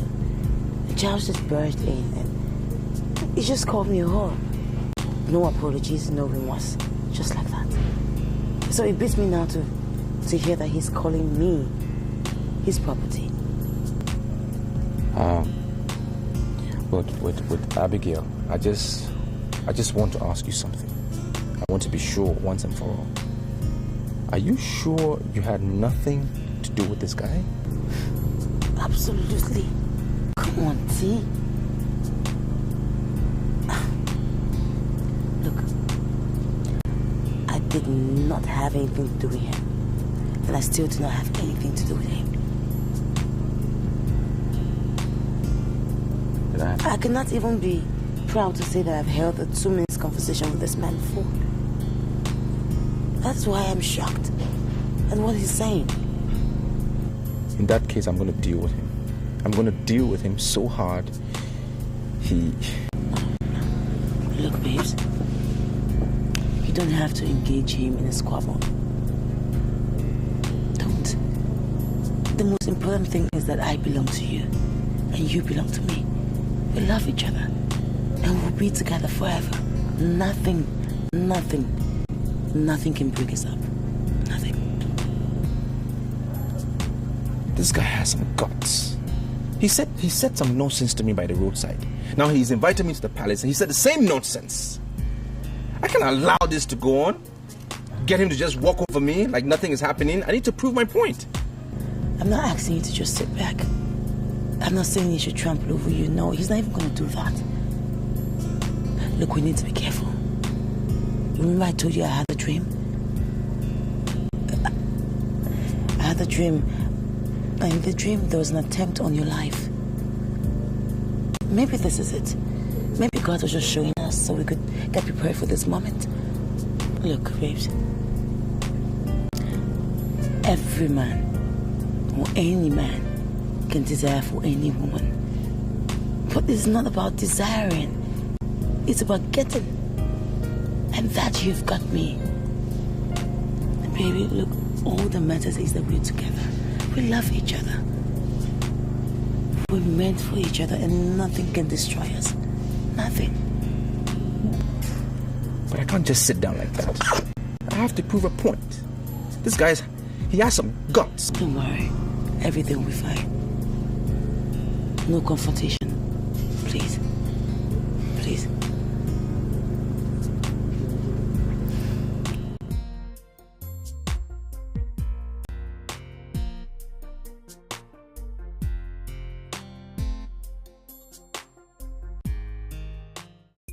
Do you think King Onyebuere II is an idiot to return me and only me as the palace guard here? Huh?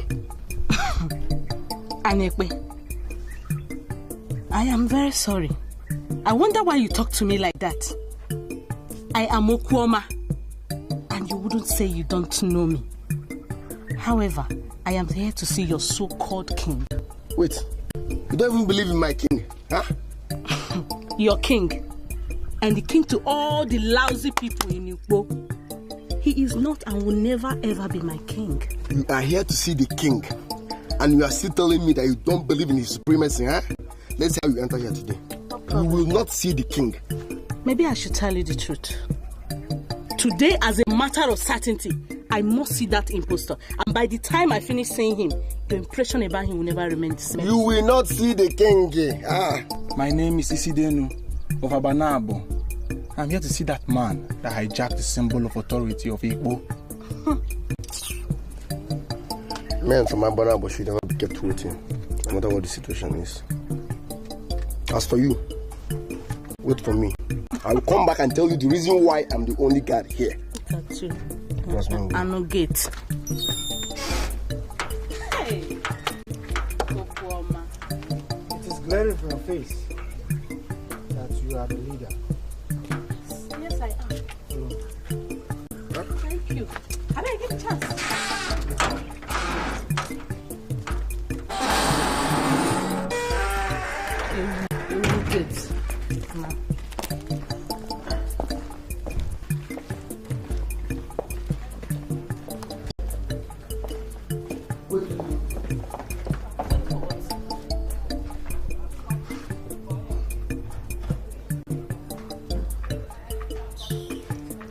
Look, Abigail, I sent you to Igbo on a delicate business.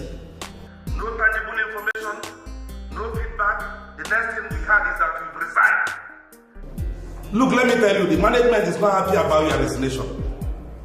Mr. Roberts, I'm sorry. But I don't think I owe the management any explanations at all. Oh, you do?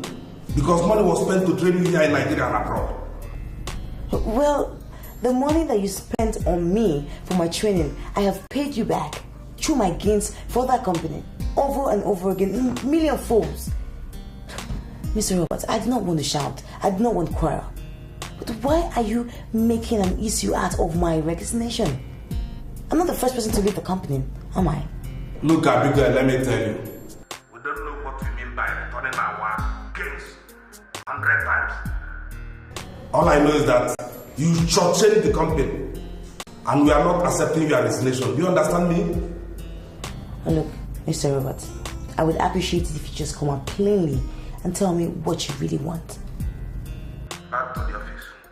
Oh, no, Mr. Roberts, that is not possible. Look, I am married now, and my husband and I have a private business. It's doing really well. Look, I know this is not supposed to happen like this, but please relay my message to the management. I can't come back to work for you. I'm sorry.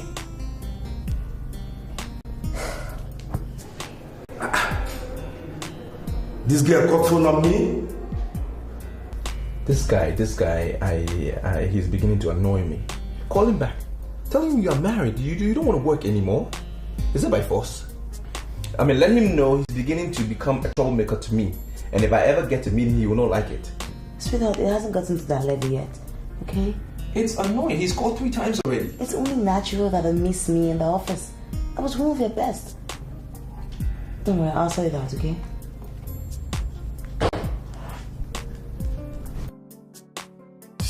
I'm surprised you came all the way from Agbanabo to tell the king of Igbo this reckless, stupid bragadash.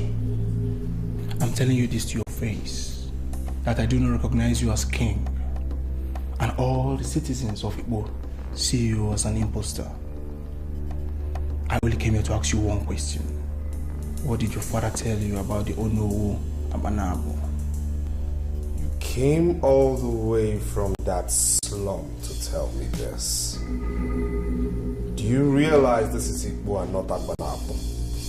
Let me ask you this. Can there be Igbo without Abanabo? You know very well that every valid king of Igbo derives his power from the Onowu Abanabo. And you are not a valid king. You came into existence by fraud. Leave my presence this minute. I said, leave my presence. No. Listen to him. Because what he is telling you is the exact reason why I am here. Woman, you mean you also came here to tell me I got into this office through fraud? Yes. Do you want me to kill you? Huh? I'm scared. Both of you, leave my presence now. I said leave! I'm not going to be long in your presence, because your presence actually is not a wonderful place to be. I came all the way from Abanabo to warn you that those who terminated the life of Onowu Abanabo have murdered sleep. And those who cover murderers will not end well. You have 21 days.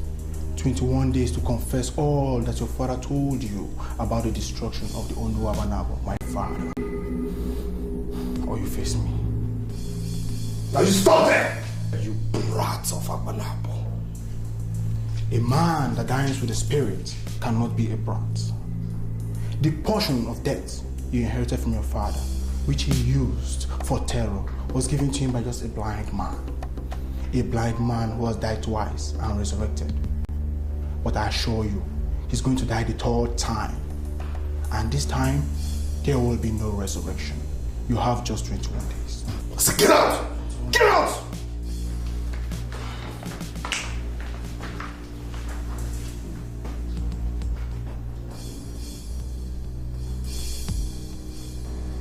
I have hidden this for 7 years under the Anunebe tree. This may look simple, but it is very dangerous. Just invoke the name of the man that you want dead, and he is dead. This has been the secret of the men of Adabozala, and the men of Igbo cannot stand. What has killed many men and women of Adabozala? This meeting is between us, and it must remain so. Remember to hand this effigy to your son before you join your ancestors. And the day a man confronts him about this meeting, let him know that he has come to his ring. You heard him very clearly. When a man confronts you on the origin of this effigy, then you should know that you are approaching your expiration. What he must do then is to spill more blood. This is because the men of Igbo will not bury you with heads. Spill enough blood and get the heads yourself.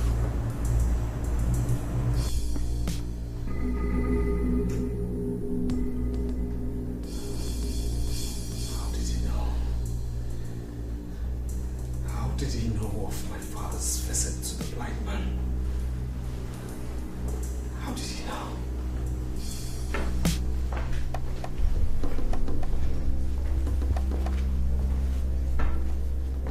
You won't ask me to sit?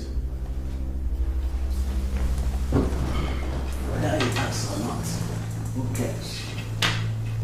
How dare you? How dare you? How dare you walk into this place, sit down without my permission, and act as if I am not king? A descendant of an evil man who actually stole a symbol of authority that was ignorantly handed to his father can never assume kingship to rule over righteous men. Charlie, my son, we have come to make you tread the path of honor or be crushed. Ichiobalugo, are you part of this conspiracy? Charles, what we face here is beyond conspiracy. The visitor from Abanabo has just told us how your father procured a death portion from the blind witch of Adabosala. Kings from Igbo do not mingle or compromise with witches.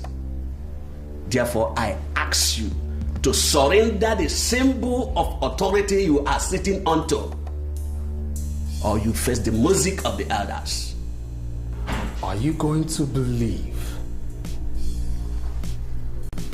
a mere commoner and not your king? Now listen to me. Isidienu of Abanabo has told us that you have a diabolical effigy that you have kept and are sacrificing within this palace. But we know that what Isidielu reported as an effigy is the same death portion you procured from Adabozala. Now the question is this: are you going to bring it out for destruction? Or do you want us to leave you at the mercy of the gods? And I ask you, which do you want? Do you want the effigy or my symbol of authority? Both! It is a massive irony that a man who keeps Okukundioba, a symbol of peace, good governance and progress in Igbo, is also keeping an effigy which has been summed up as death portion. My son, it is a serious irony. I tell you this: you go out there and tell that brat from Abanabo that he has woken up one sleeping life. Yeah, Charles, look at me eyeball to eyeball and answer me. Are you ready to surrender the items you are asked to release or not? Uncle Okbalogo, you must be an idiot to think I will release or submit anything to anybody. Kings remain kings till death. I am Eze Onyeburebu the second of Igbo, and I will not be an exception. Rubbish. Charles, you have farted. You must hear the order. You must smell the order, Charles. You have farted. You have messed up. You must smell the order. Helen, I do not understand the meaning of this call, but I must remind you that I am not from Igbo. I'm only married to an Igbo woman, that's all. And that's what makes you an Igbo woman. See, I am here as a real messenger. The king is looking for you. He said that he saw you once, and you still remain the only one that he wants to see. Do you know that? And who do you call the king, if I may ask? We have only one king presently in Igbo land. He is King Onyeburebu II. He sent me to call you into his very august presence, and you cannot afford to turn it down. Helen, I'm sorry, but I do not believe in the king. I know how he emerged, and I'm simply not... Does you occur to you that you're talking about the man that has the Okukundioba of Igbo? You're trying to calm down. Look, forget what people say. He still remains the greatest man in Igbo presently. He can curse and he can bless. I strongly believe that you're blessed already. For him to say that you're the only one he wants means that you're destined to be on top. Do you know that every woman in this village, this community, wants to get down with this man, and you're here trying to turn the offer down? He's the only man that will take you there. Just surrender to his supremacy, then you'll be happy forever. Look, Helen, slow down, okay? I am not ready to see the king now or later. And the other women can throw themselves at him, not me. Abigail, wait. You want me to tell you what he said? He said that he saw you, that the only thing that crossed his mind was nobility. He can do anything for you. You are part of the nobility he's talking about. And you know that noble women do not reject noble calls. Remember that the king's call is a noble call. And you cannot afford to turn it down. You know where to find me when you change your mind. Bye. Now give me one reason why I should hold you as a reliable guard. Your Majesty, I am reliable. And who told you so? I'm the only one that has been obedient to this throne. Even when nobody believes in your powers. I keep on telling them that you are the king, Onyebure II of Igbo. Then why do you keep opening my gates for useless visitors?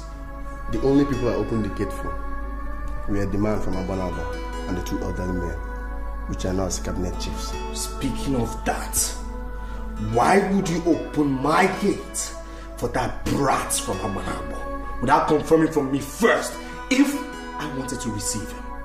Men from Igbo will not sit when men from Abanaba are standing. How does that answer my question? Men from Abanaba are superior than men from our land. They are the firstborn according to the history of our ancestors. And my father told me that no matter what the situation may be, a man of Abanaba should never be kept waiting. Where is your father? My father is dead and gone, Your Majesty. Do you know why he died? He said death called on him and he joined his ancestors. Your father was a fool, and that is why he died. With all due respect, my father was not a fool. My father was a great man. It was never recorded in the history of this land that my father was a fool. Your father was a fool because he told you that men of Igbo are inferior to the cursed men of Abanaba. So, your father was a big fool. Men of Igbo drive their extents, authority and might from Abanaba. That you are the king today is because your father went to Abanaba and brought the Ugezu. And it's white, abominable, and blasphemy for men of Igbo to speak evil against men of Abanaba. Blasphemy. It's blasphemy. Blasphemy. I will show you blasphemy. Come on, God! Huh? Your Majesty, may your days be long. What are you doing here? Your Majesty. Yes! The task you gave to my wife has been carried out. It has been successful because I was a part of it. So I came to tell you about our success and to assure you that Anomoja will never emerge in this kingdom.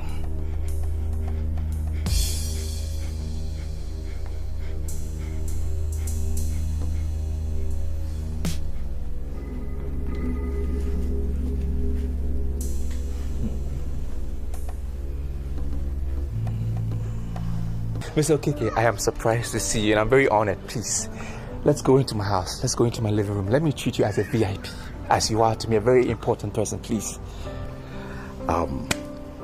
Look, darkness is the difference between yesterday and today. We call it darkness night.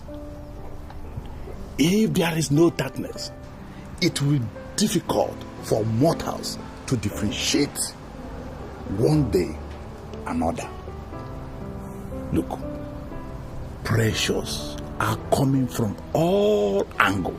You must stand tall. Ichie Ezunagu Iwuzie died as he labored to install a noble and a popular king in Igbo. Do not allow the dream to die. Mr. Okeke, please. I humble myself before you. What do you want me to do? What must I do? I told you already. And I'm telling you again. Understand the course your father was pursuing. Okay. And continue from where he stopped. Okay? Do not allow yourself to be distracted with the politics of who marries who or who loves the more. Look, the future of a young man is bigger than whatever already revealed. Always bear that in mind.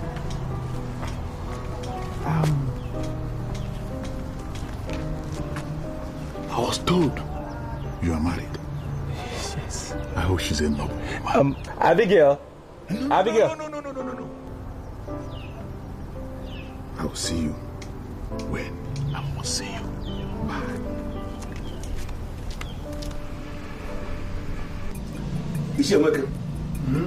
I was in a dream where I saw Ugezu dancing like a king in the village square.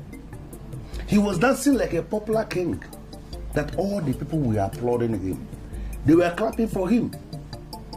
Then I woke up and it was a dream. Ever before we erroneously crowned Onyebrebe, Ezenago was the man that had all the threats of a king. He was such a great orator that he was the person the elders sent to Akabwe to negotiate the release of the men they arrested for violating their masquerade rights. He was such a skillful speaker that he got the men of Akabwe to apologize for arresting the men. Now, if this man had all these qualities, why didn't the elders of Igbo crown him king? You won't understand. Onyebrebe manipulated and schemed his way through. And that is why all the evils he committed are rearing their ugly heads through his son. Yes. My father told me that any man that has Okukundioba of Igbo in his custody is a king, and so shall he remain until he dies. Is it true? Yes.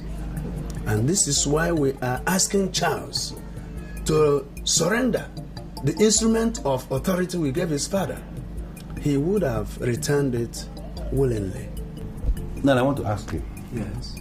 What do you think will happen if Charles refuses to surrender the symbol of authority? That is to say, the Okukundioba that he is holding. What happens if he refuses to surrender it?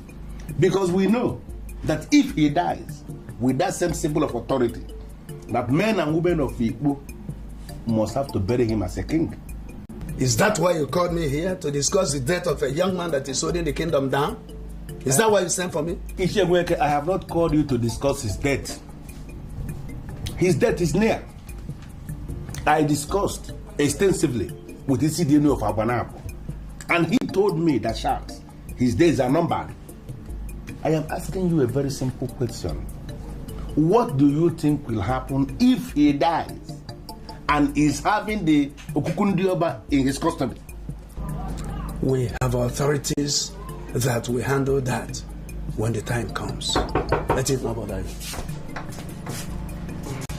Sure, I went to your house and your wife told me that you are here. Is there anything the matter? Why are you looking for me? Anyway, I understand that you are the one that told the women that I am working with my daughter to ensure that Omoja didn't come up. I want to know where you got that information from. Am I not being attacked for nothing? No, you are not. You are not. Don't pretend that you don't know the reason why I'm here. That's the truth. I don't know why you're here. And look, Mamoju, I am not known in Igbo as a busybody. I wonder why you should be accusing me of passing across information to the women. Yes. Ichemweke, are you trying to tell me the women didn't know who told them something? Is that what you're saying? Eh? Or if you're not checking one? Well, Mamoju, I don't have to ask you the identity of the women that called my name. Because I know, surely, I don't have time for such rubbish. Mamoju, wait. Don't be offended. But if you are sure that you are not part of the manipulation, what have you done to Uju, your daughter, who is in the center of the store? What have you done to her? Answer. Listen, if you must know, my daughter has a husband, a man of this Igbo. And if you elders, you men of Igbo, didn't want to deal with a man that is having secret meetings with an unpopular king, don't expect to hear anything from me. Now, Ichie, desist from gossiping with my name. Desist from gossiping with my name. Desist from gossiping with my name. I'm not going to warn you again. This is the last one. first and last. If you have time, you couldn't see. I don't have anything. I've not said even a single word to anyone.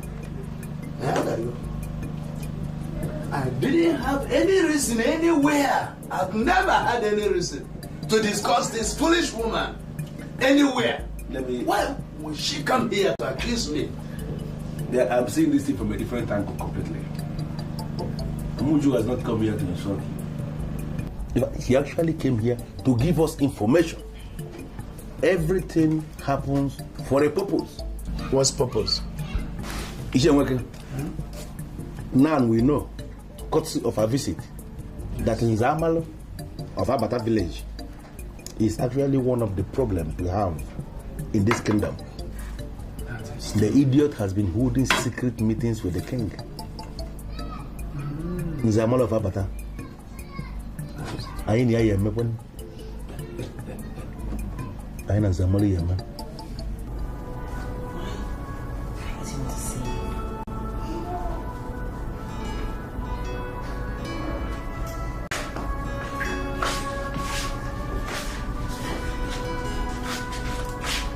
What's the problem?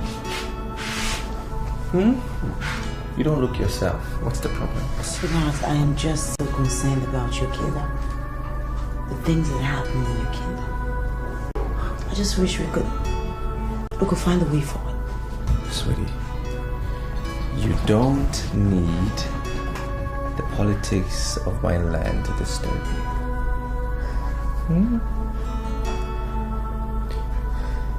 I think you need a massage.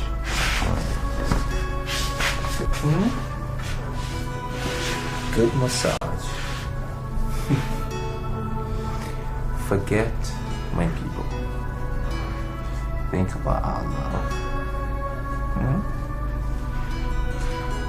Think about you and me, our family. Like that. I know. To be sincere with you, I never saw myself as the Omoja of people. The women are not ready to present me as their consensus candidate. Now listen, my dear. We are no longer talking of the women. I am telling you what the king has decided. You are going to be the next Omoja of Igbo, and there's no going back. Or don't you see it as a big honor to this family? But we cannot sit here and conclude that I am the next Omoja of Igbo. You see, there are some modalities that must be set in emotion before we start making to that assumption.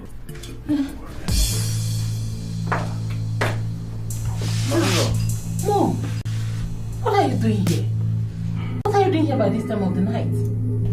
This land of Igbo has been a land of peace. And that's what she remain.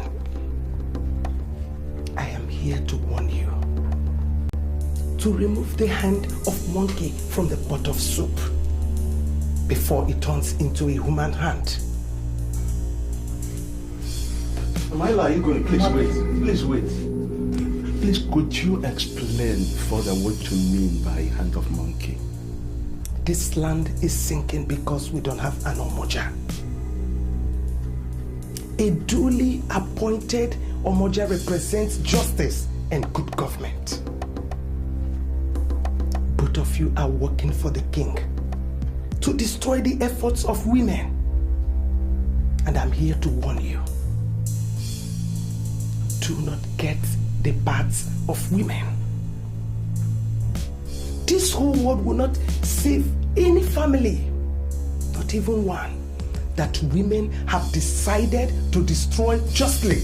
Mother, you are crawling the night because you are worried. You are worried because you don't know what the king is planning. No, not what the king is planning. The king has already decided, and there is no going back. We don't have any king in Igbo. You are working for an unpopular descendant of a troublemaker. And I want you I want you to stop before it gets too late. I am going to be crowned the Omoja of Igbo tomorrow morning. Who told you that?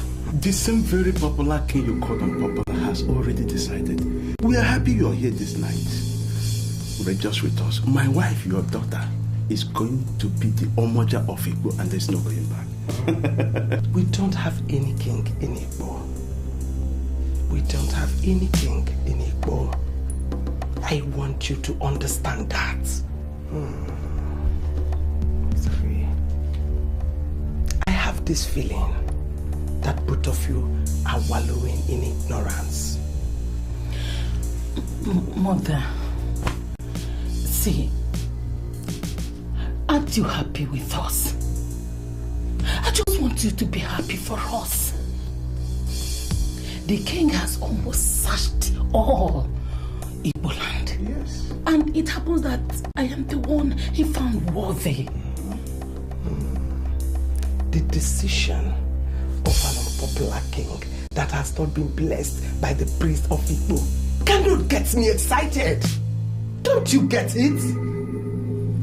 Uju, my daughter, a woman who has perverted the justice of Igbo cannot be an Omoja.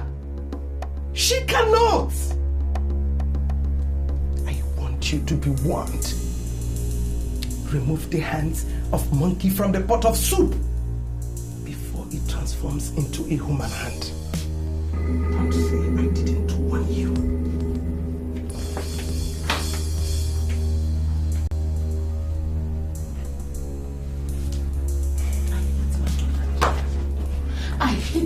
I hate my mother. You see it? She's never committed to my progress. I hate her so much. Now listen, what we need to do is to ignore your mother. The king has made a promise to us and we must work towards it. We must work towards it. Don't worry, just calm down. For the very first time, I am seeing the women of Igbo smiling. Thank you. This shows that we are making progress. That's true. Now tell us, to what do we owe the honor of this, may I call it clandestine, and impromptu meeting? Obuefi, Obuako. The women of Igbo have finally resolved the matter once and for all. Yes. We think you can do better than this. Tell us, what exactly do you mean by finally resolving this matter once and for all? We have selected an ideal woman. That's true. For Omoja.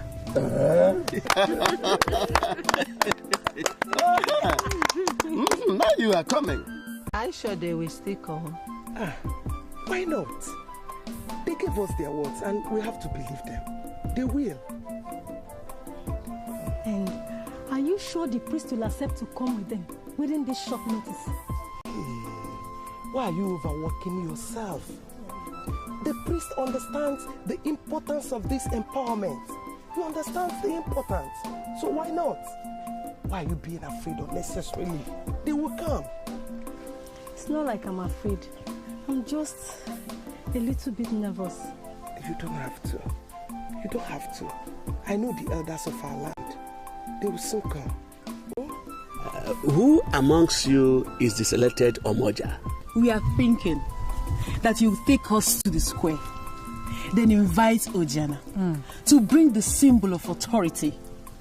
There, we'll show you who Omoja is. Yes. She should be empowered immediately. Yes. Well, if that is what you want, who are we to object? You go to the square and wait for us. While I and these elders deliberate on something important before we rejoin you there. Okay, that would be nice. Okay. We've heard you. We will join you very soon. Thank you. That's of the land.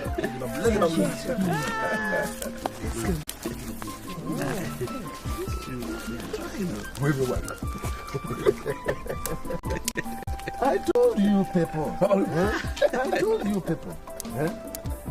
I told you people. You seem afraid. I am not afraid, Your Majesty. It's just that my mother warned me only last night. Does it mean you just cannot forget your mother? We are already before the king, and he's ready to empower you. Wake up from your slumber and give the king impression that you are in charge. He's going to crown you, the Omoja, and all the people of Igbo. The old women will have no option than to bow before. Now, make up your mind. When you become the Omoja, you shall be answerable to me. Your arm of government shall be an extension of mine. You will do everything that pleases me. And you're prohibited from making any decision without my consent. Now, Uju, are you ready to be the next Omoja working for me? I am ready, Your Majesty. It's just that I am surprised that you are empowering me with a strange symbol of authority. I mean, different from the Akupe Omoja that we all know. I don't know. What I have here. This I'm about giving you is much more powerful than the Akupe Omoja. With this, you shall be much more powerful than every other Omoja who reigned in our land. Your Majesty, the sermon is too much. She's ready. Stretch your two hands.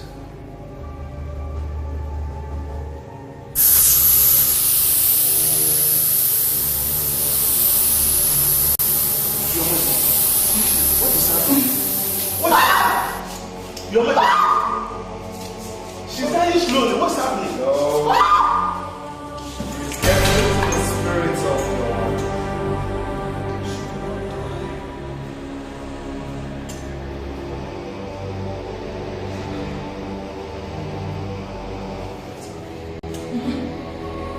Your Majesty.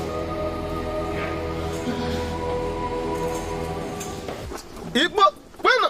Yeah. Bueno. Yeah. Bueno. Igbo Gade. Today is the appointed day. We are ready. The chief priest is here with the symbol of authority. Women, let us have the person you have selected, so the chief priest can bestow on her all the paraphernalia of the office of an Omoja. Point of order, Uwefubuaku. I want to let all know this, that being selected by the women is not the same thing as being qualified. Akupe Omoja is not an ordinary symbol. A woman who has perverted the cause of justice is not qualified to bear it. A woman who has cheated on her husband cannot bear it and live. A woman who has attempted to thwart the truth at any point in her life is disqualified. The office of the Omoja is a sacred one, reserved for extremely responsible women. That is what I want everyone to be aware of. Please, sorry, but sir, I want to give an information. I came here specifically because a man of Adaboza by the name of Abalanze. Abalanze? Yes, he's still in my house as I speak. And he came specifically to ask me to give you an information as the leader of elders in council. He asked only one question which I want the elders of Igbo to answer. Can we possibly install an Omoja without a king? The answer to his question is no. We cannot install an Omoja without the king. And today, there is no king in Igbo. That is the more reason why we want to install an Omoja now. The late King Onyeburebu manipulated his way to the kingship. And his son, Charles, who is supposed to have returned the Okukundi Oba, refused to do so, even till now. So we have left everything in the hands of God while we wait for I am sorry, Ishi Obako. I spoke one-on-one with Abaladze of Adabozala, and he asked me that we should exclude God in this. According to him, I'm so sorry, he said that we should ask the chief priest that is here present with us, because he has the Akupo Moja in his hands, and he has the authority of office in his hands. He has the responsibility of looking into the faces of all the women that are here present. The onus is on him to tell us who exactly is the Omoja of Igbo. There are some responsibilities that God has already given to men, and the selection of an Omoja is one of them. We don't have to disturb God. Adalego, the chief priest is here. Any message sent through smoke has already reached the sky. What am I going to tell the people?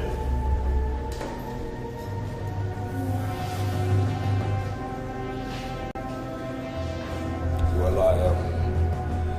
I'm sorry, Nzamalo, but are you not concerned about the abomination that just occurred right now? What abomination? Your Majesty, you killed my wife. What abomination are you talking about? A king must not set his eyes on a corpse. A corpse must not be carried into those hallowed chambers. And now a corpse is lying before the throne and the king is setting his eyes on it. And you tell me you're not concerned? I don't care about all the rubbish you are talking about. You must figure out something to do to make sure that this thing is something is done. Otherwise, I'll be forced to set this palace ablaze. Dare threaten me? You dare threaten the king of this land? Onyeburebu the second of Igbo does not ring a bell into your common skull. I give you 10 minutes to say something meaningful. Otherwise, I will show you the reason why the men of Igbo are not comfortable with my presence.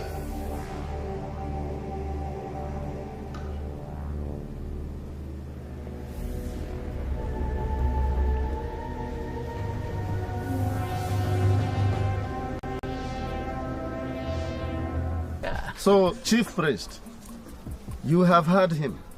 Over to you.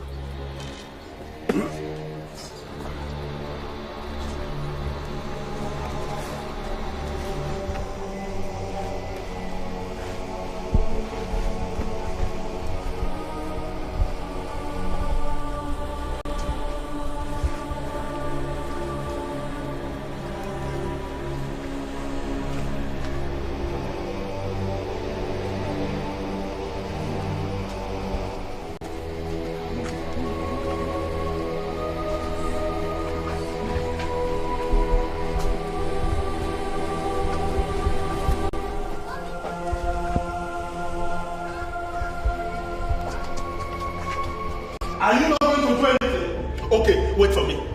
You wait for me.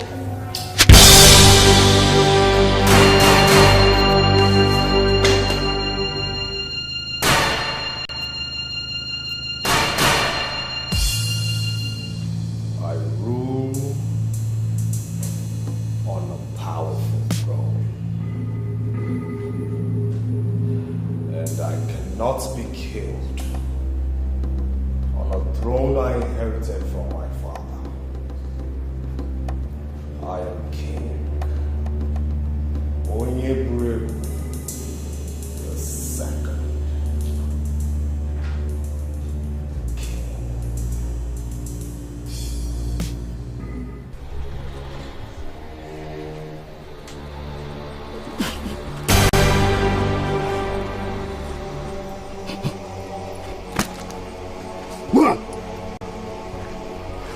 Hold it, sir.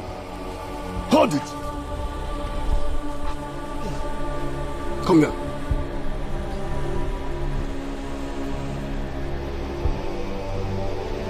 By the authority bestowed on me as the chief priest of Igbo land, I hereby leave you with this symbol of authority. You are now the Omoja of Igbo land. Hey! Yeah! Yeah!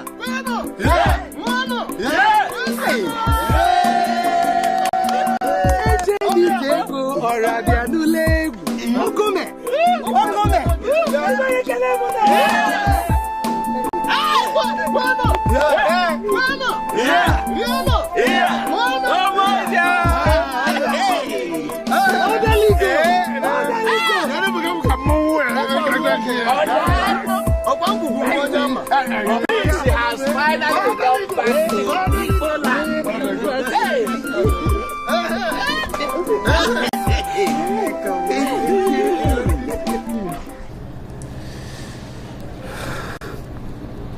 Two corpses. Two corpses. Two corpses are lying before the throne. What do I do?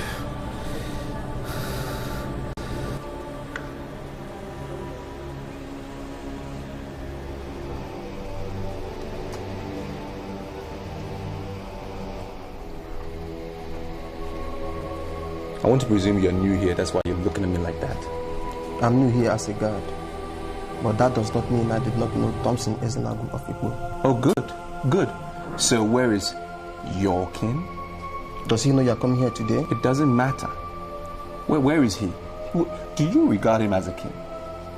This guy? Sincerely, I don't. I resumed duty this morning and no one has even briefed me of what my duties are. I'm sorry for you. Well, where is he? We are a popular man of Igbo. You're qualified to wait for the king before the throne. I'll take you to the throne then. I'll brief him that you're waiting. Do you have any problem with that? Yeah, fine. Which way? No, I'm behind you.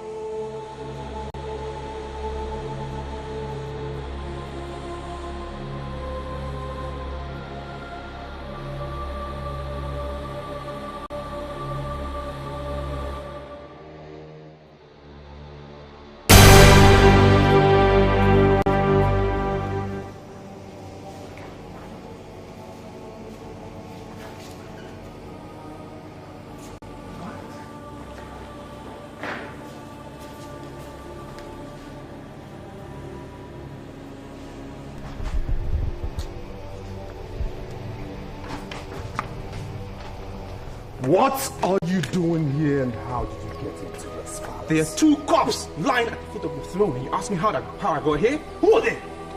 Who are they? So you're the imbecile who invited this thing to put his nose into what happens in my palace? Leave him out of this and answer my question. Who killed them? You will pay for it. You will pay. No, I tell you this. The difference between the living and the dead is that one has air and the other doesn't. Rubbish. I tell you, get out of my face this minute or else I'll show you the mystery of air. Rubbish. Who killed them? Are you going to get out of here right now before I tell you to live on your day? It is sad that you don't learn from people's mistakes. It's pathetic that you haven't learned from your father's exit. You dare stand here before me and call my father evil? You? I will.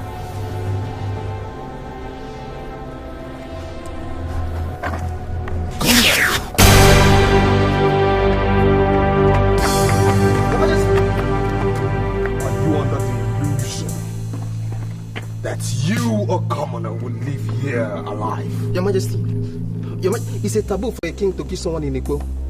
How dare you? I'm sorry, Your Majesty. How dare you talk to me? I'm sorry, Your Majesty. Who are you to talk? I'm sorry, Your Majesty.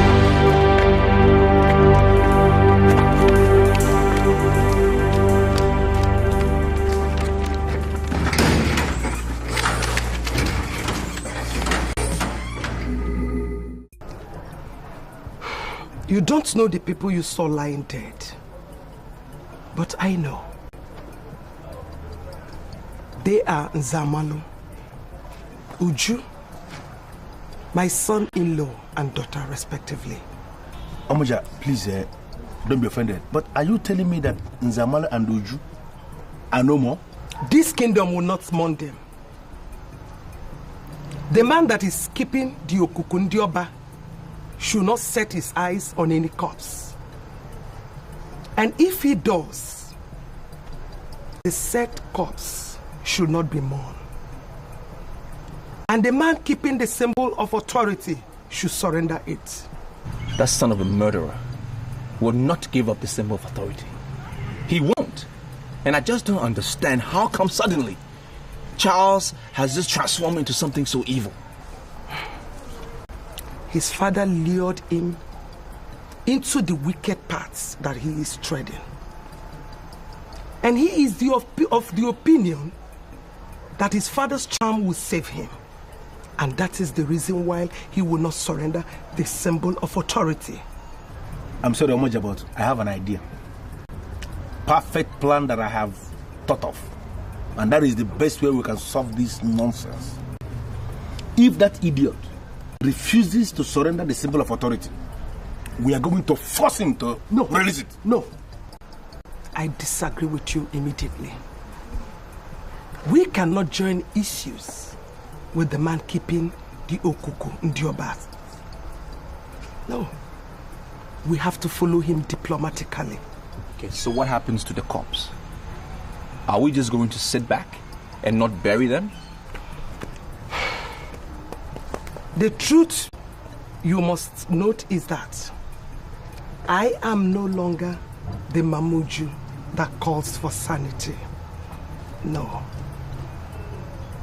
I am the Omoja of Igbo, traditionally saddled with the responsibility of ensuring that sanity is sustained and established in all parts of this kingdom. My daughter and her husband undermined the cause of justice and good governance of this land, and they paid the ultimate price. There shall be no gunshots. Get the youths and bury them this night. Nobody should mourn them.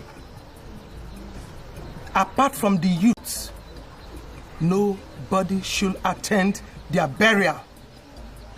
I have spoken. This night? Yes, this night. I am aware you know how angry I am that Thompson Ezenagu, like the coward he is, hits me from behind. I still managed to come to this border. So my advice to you is that you should not do anything to suggest to me you're working with my tormentors. The only tormentor you have is the Omoja of the Igbo kingdom. She will finally nail you. But you have a way out. Surrender the symbol of authority and be relevant in the Igbo kingdom. The Omoja is not a mere woman. She can do and undo. Ukolodike, I am not here to discuss what doesn't exist. There is no Omoja in my land yet, for I have made it impossible for her to emerge, and so shall it remain. For you to say that we have no Omoja in the Igbo kingdom is wrong, because there is an Omoja in Igbo. Ukolodike, do you realize you're standing before the king of Igbo? And a mere blind witch doctor from Adagbozala cannot tell me what happens in my kingdom. For you to say that there is no Omoja in Igbo simply means that you are just parading yourself as king. Submit to the supremacy of the people and be relevant in Igbo. Your father's advice is defeatist. Do not follow that track. Now you stop there! Brats of Abana. A man that dies with the spirit cannot be a brat. The portion of death he inherited from your father, which he used for terror, was given to him by just a blind man. A blind man who has died twice and resurrected. But I assure you, he's going to die the third time. And this time, there will be no resurrection.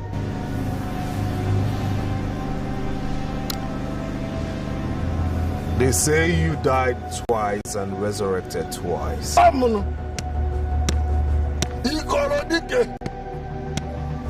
That happened because you didn't die properly. So my advice to you is, if you know anyone parading herself as a moja,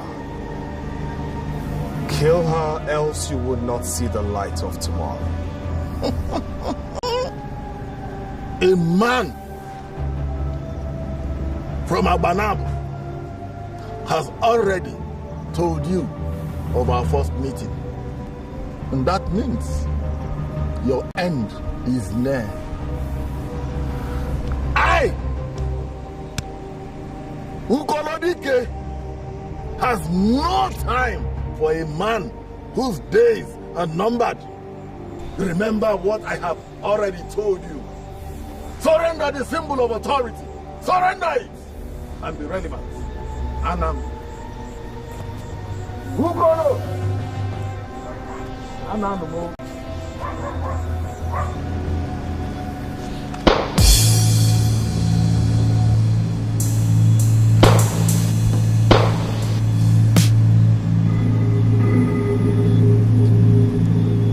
There won't be a third resurrection.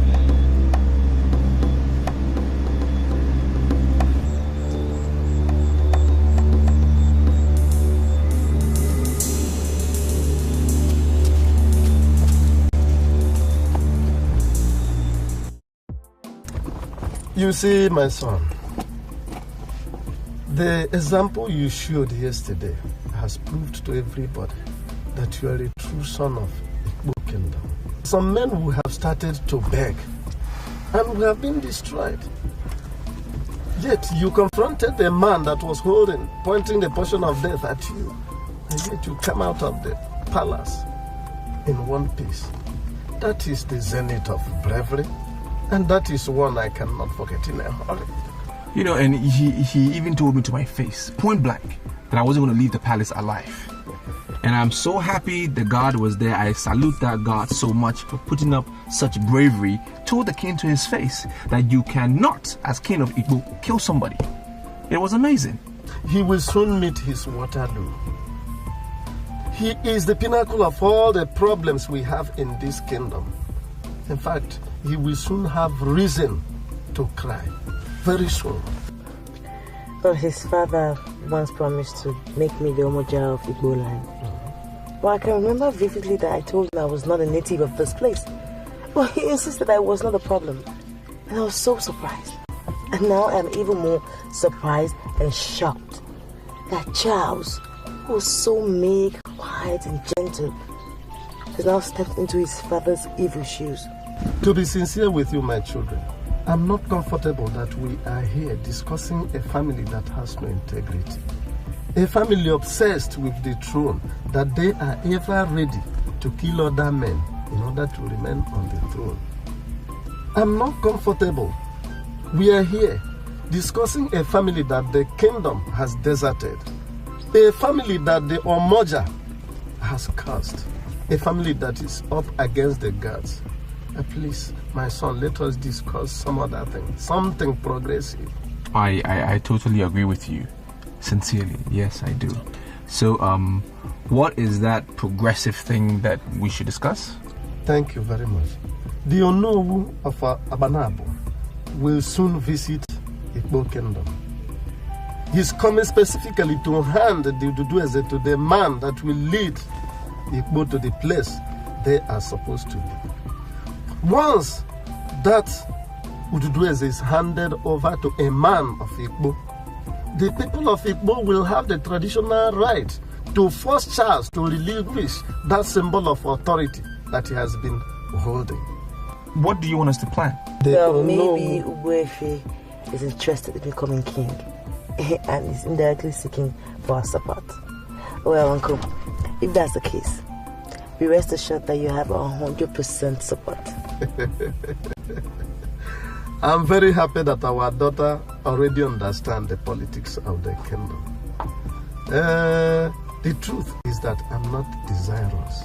I am not campaigning for the kingship. Rather, what I have found out is that among the representatives of the tripod villages that represent Igbo kingdom, I am the only one that many of them, if not all, see as the king. And that is why I have decided to tap into that reality and started seeing myself as the king. You know, sincerely, I am one of those people that see you as the next natural king. Because, I mean, I see you like a father. That is why every time I want to speak to an elder, I rather come to you. And I can tell you, like my wife said, we support you, and I will do everything I can to make sure that your dream come true, that you are the next king. I can promise you that. There is only one thing I want to tell you. That is, thank you. You're welcome, sir. I still remember what I've already promised. And that act of standing against the man that was pointing that portion at you is one I cannot forget in a hurry. So thank you very much. You're welcome, sir. I will leave you to prayer. Okay, sir. But all in life, not in bed. Okay, sir.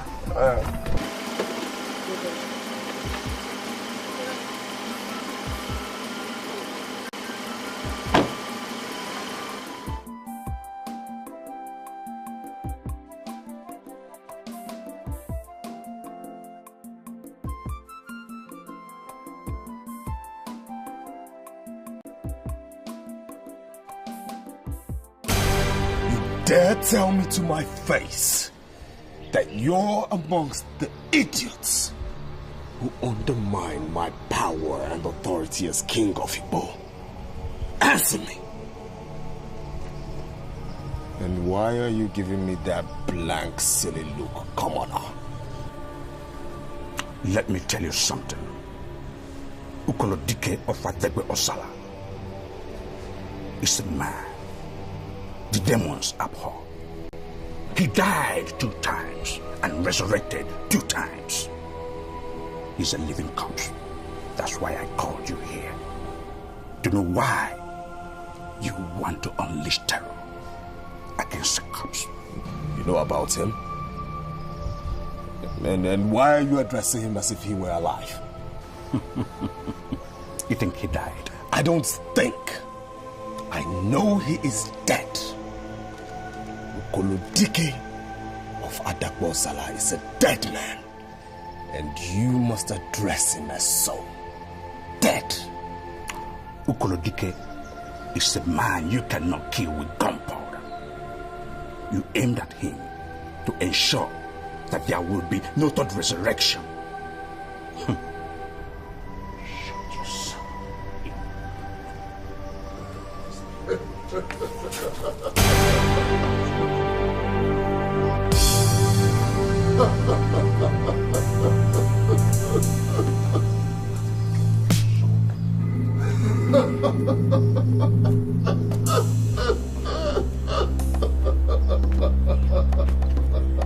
You're still alive? You're supposed to be dead.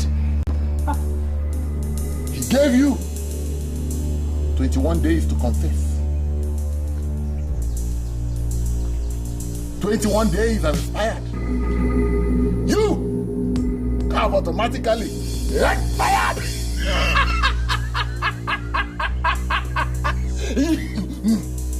You're not blind.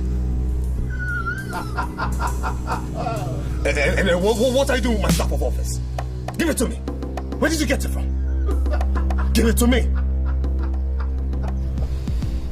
Blind at night? Perfect. In the day.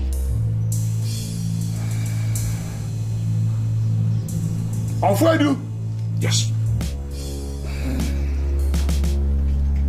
Take this staff of office. Give it to the Ojiani. He will know immediately who to coronate king in Igbo. I will.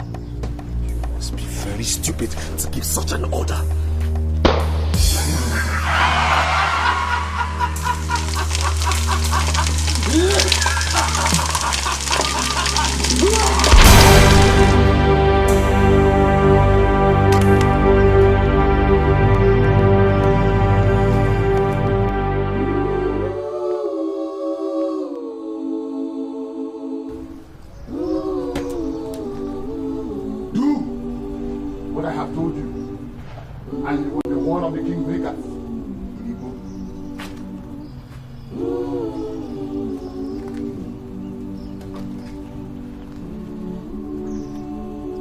All the men you and your evil father killed were buried normally. They went down the way of mortals, dust to dust and ash to ash. But you will go down in history as a king that decayed without burial.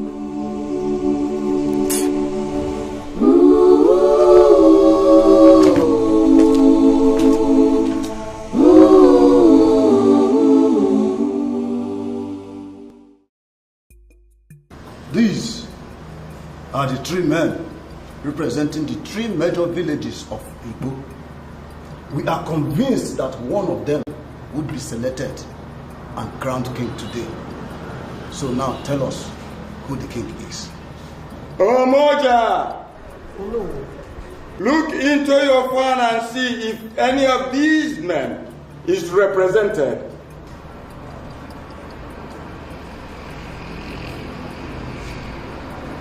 None of them is represented in this meal. See? These are the noblemen of Igbo. And I can confirm that none of them is the king. In that case, I don't know what to do.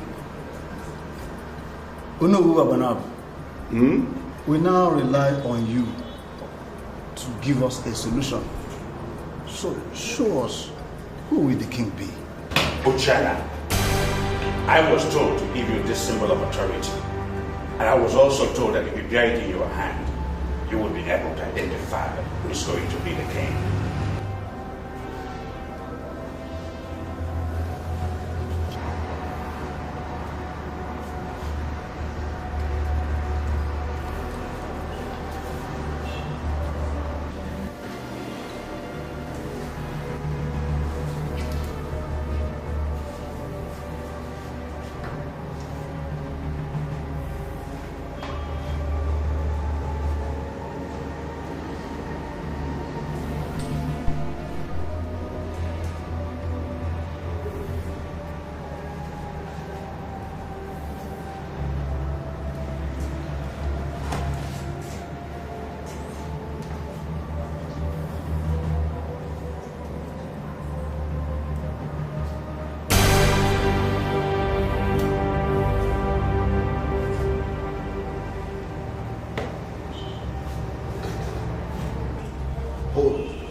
Hold it, Lord.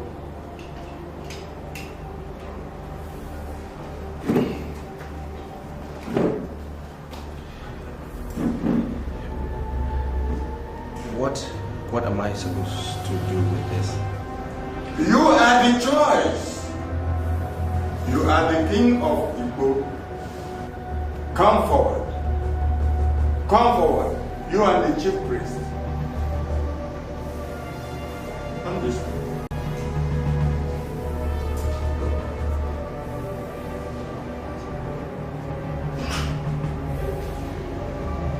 In my capacity as the owner of Wabanako, I hereby hand you over this Ugezu of Igbo, the chief priest will now commence the process of coronation.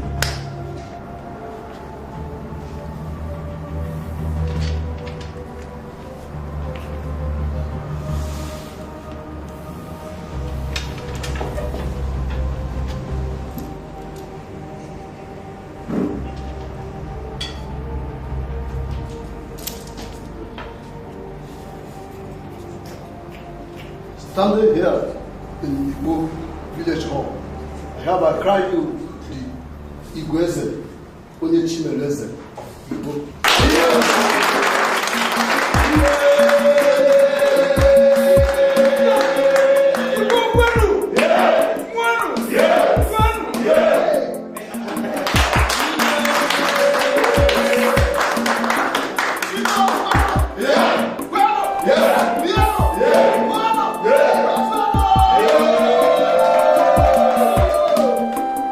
When a king is popular, everything works well.